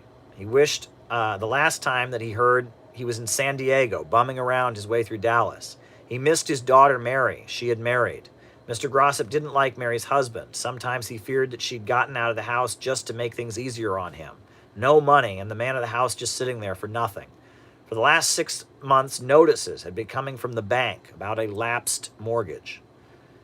Any day now, he wouldn't let himself compete with the thought. The Record was right when it pointed out that no one with get up and go, no one with real initiative and enterprise was on relief. Going down to the county relief office had been the worst. He'd had to stand in line with black people. This man was obviously a racist. And foreigners and people ragged enough to be bums. And as a taxpayer and a solid citizen, he'd never believed in welfare. Sure, he was a union man, but the AFL didn't believe in it either. Well, he hadn't gone there until Fanny had been hungry. He'd tried to explain to the social worker at County Relief that his case was different. He wasn't a bum. He would get on his feet again. He had just given a tired smile, and they had just given him a tired smile, meant to be friendly, and said, next. It was hard for the two people to live on only $12 a month. He could only borrow some money for the mortgage. He called the bank and said it was just too late, and he called the bank, but they said it was just too late now. The case was in the courts. There would be a judgment any day. His wife was standing in the kitchen door looking at him. He pretended not to see her. Peter, she said, I have to talk to you. Still, he didn't look at her. There was nothing to talk about. Peter, we have to do something. Do something? Do you think I just sit here because I like to? Mr. Grossip quivered through his mouth. Peter, you never talk to me that way. You used to never talk to me that way. He glared at her. She did not retreat, but eyed him firmly. I've been talking to Mr. Flashy next door, Mr. Flattery next door. She says if you go down to the Unemployment Council on Spear Street, we wouldn't be evicted. Mr. Grossip was honestly shocked. He said, go down to that bunch of communists? I'd die first. Mr. Flattery's a member of it. We've got to do something. The sheriffs will be here any day. In his excitement, Mr. Grossip rose up in his chair, and he said, the newspaper says that that's a bunch of communists. They can take my house, he said, his voice breaking, but I'm never asking help from any communist. They came the next day. Mr. Grossip couldn't believe it, even as they began taking down the beds and clumping through the house, moving the old sofa out onto the street. He still couldn't believe it. They were robbing him, and he was alone. There was no one to help him. There were no police to call on, for the police were the ones who were doing it, or at least deputy sheriffs. Mr. Grossip stood in the kitchen, huddled in a corner, so as to be out of the way. Her face crumpled. Mr. Grossip, like a troubled shadow, followed the deputies in and out, grabbing at furniture that he thought might fall or be scratched. Out on the street he stood bewildered, surrounded by the property which had made his days, the refrigerator, the pots, the pans, their wedding pictures, a framed photograph of George with his high school baseball team, the beds and mattresses upon which they had slept, the dishes. A deputy was speculatively examining some of Mrs. Grossip's best linens. Neighbors were standing around, but Mr. Grossip could not meet their sympathy or even know what it was. Coming through the door, tottering in the grasp of two deputies, he found it hard to securely... coming through the door, tottering in the grasp of two deputies who found it hard to grasp securely, was his easy chair, and Mr. Grossip ran up to one of the deputies and stumbled, and the chair crashed down the steps. My God, Mr. Grossip cried, you can't do it.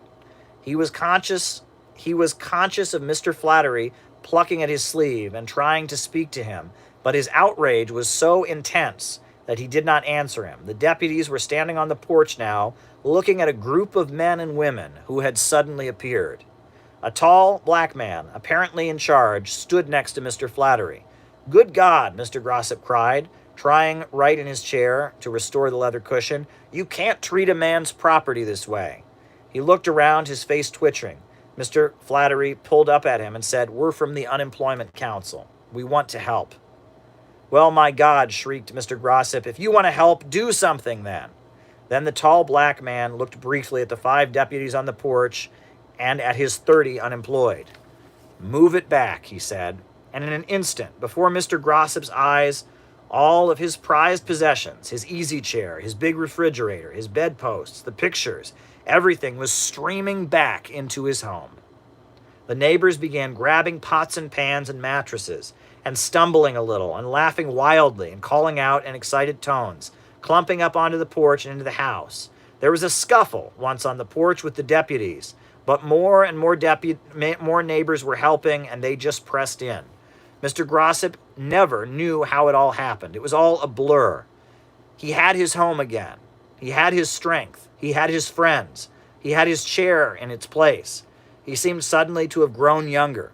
The police reinforcements appeared but left after looking at the increasing crowd outside. Someone was making coffee. There were sandwiches in the kitchen.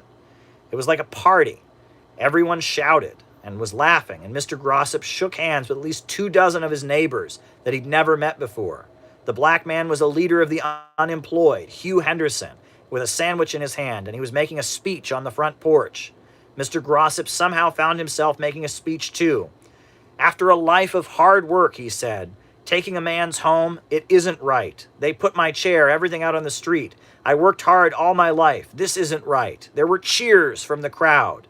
Some of the crowd went away, but more seemed inside the house. We'll stay a while, Mr. Henderson said, to be sure that the police don't come back. A great tension, an awful loneliness was slowly seeping away from Mrs. Grossip's veins. He hadn't known how miserable he had been. A man couldn't do anything by himself. He hadn't known how many people had been going through the same thing that he'd been going through. Something had happened to him. He felt as if he had broken from the prison of the baffled self. No longer did he sit at home all day. Still, there were times on the picket line or while defying the police as he helped move someone else's furniture back in that he wondered at the tight little turned man he had once been.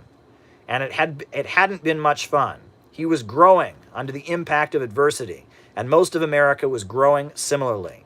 Hundreds of thousands of Mr. and Mrs. Grossips of every age, trade, creed, national origin, and political belief were coming together to fight the Great Depression in 1932.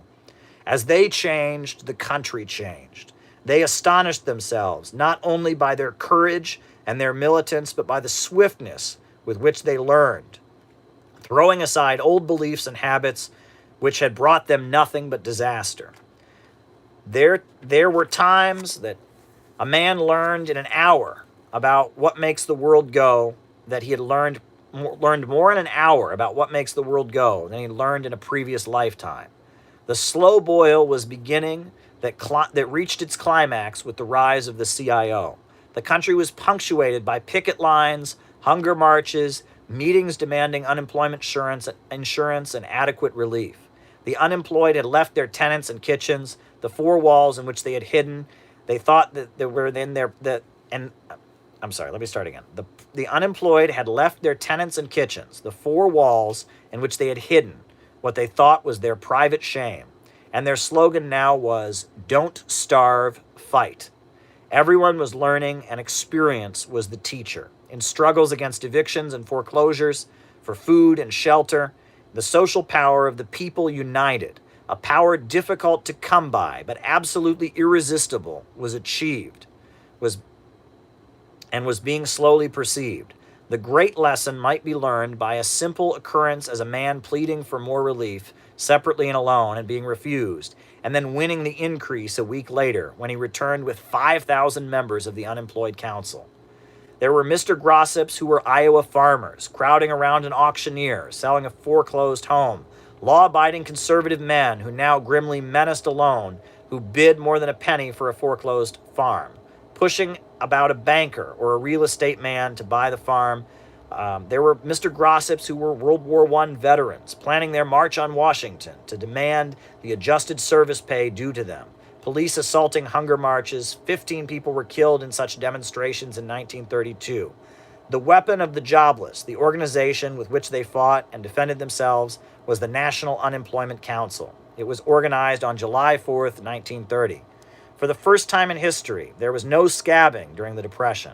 The unemployed instead appeared on picket lines behind the banner of the Unemployed Council, helping to win strikes.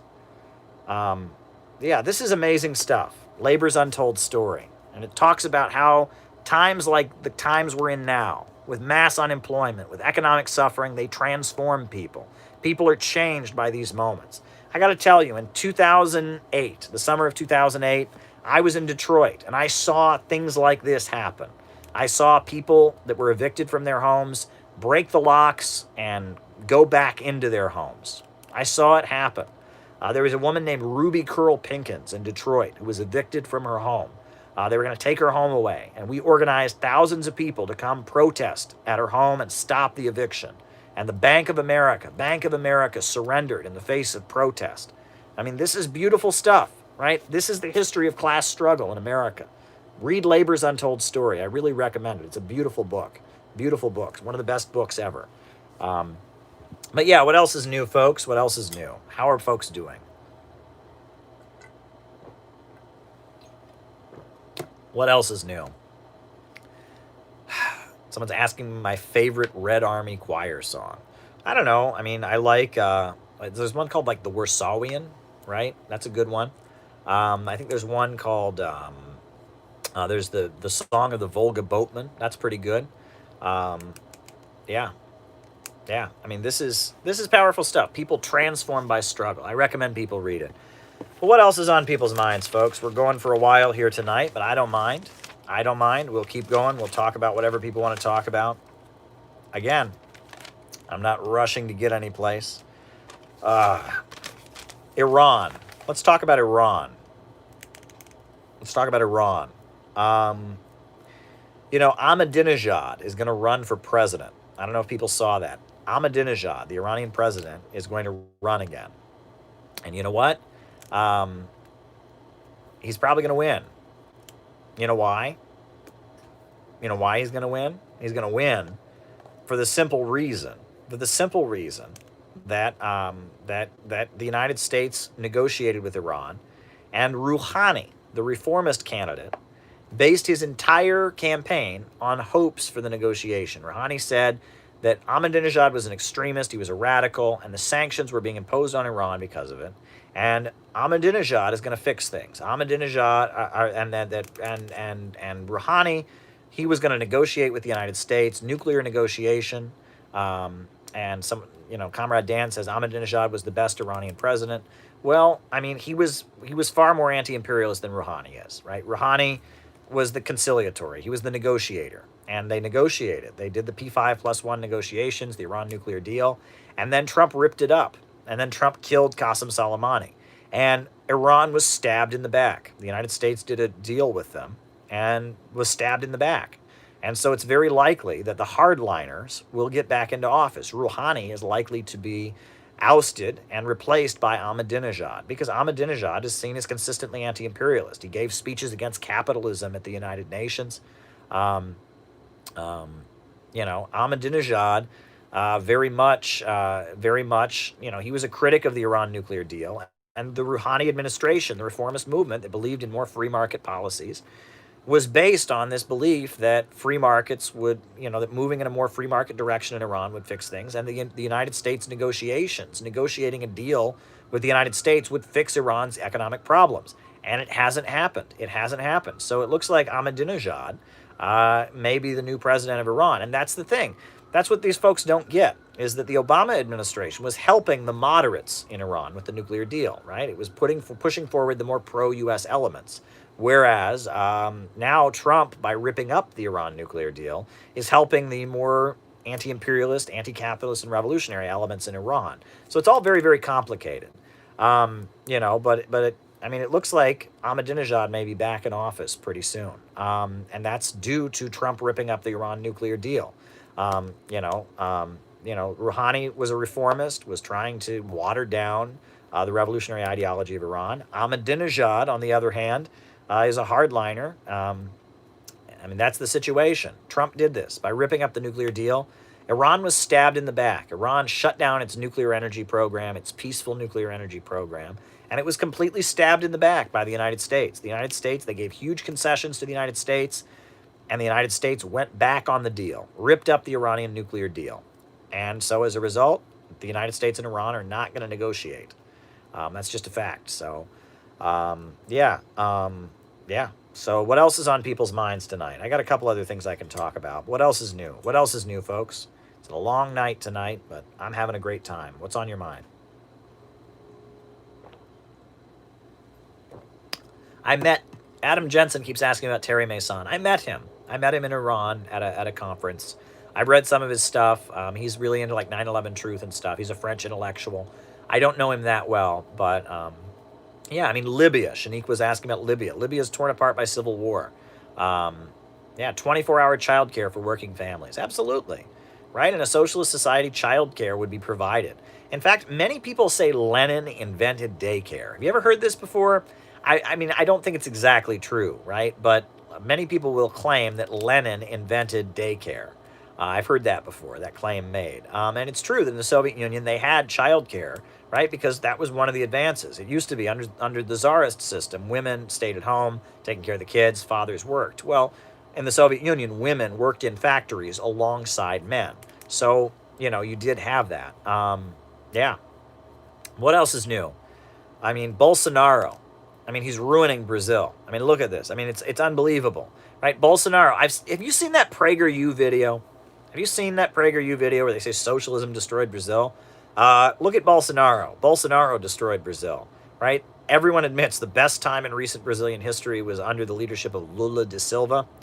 Lula da Silva did amazing things in Brazil. And, you know, I was there in the middle of the crisis that ultimately resulted in Dilma Rousseff's ouster. That's where I gave my speech that was turned into a pamphlet and a book, Oil in the Global Capitalist Crisis. But, first, the vice president, Michel Temer, and now Bolsonaro, they've been implementing free market reforms, and it's been destroying Brazil. You know, if the free market was the solution, why is Brazil in a wreck? And why was it so much better under Lula? And Lula da Silva, who was railroaded to jail in a sham trial, he's been released, and he's far more revolutionary now. He praises North Korea now, for example. He's far more revolutionary, Michel Temer, than he was when he went into jail. I mean, he's far more communist and Marxist, right? He realizes, I think, that part of the reason they were able to remove him was because he didn't build up a mass movement. Lula da Silva realizes that the Workers' Party wasn't revolutionary enough, and he's come out of prison far more revolutionary. Lula da Silva should be the president of Brazil. He would have won the election. The USA worked with Bolsonaro and the courts to lock up Lula da Silva to keep him out of the election. Bolsonaro has been presiding over an economic free market nightmare. It's a nightmare. Brazil is a nightmare. Everyone admits this. Brazil under Bolsonaro right now is a nightmare. I mean, Bolsonaro is a nightmare, right? And he's destroyed Brazil. It's unbelievable what he's done.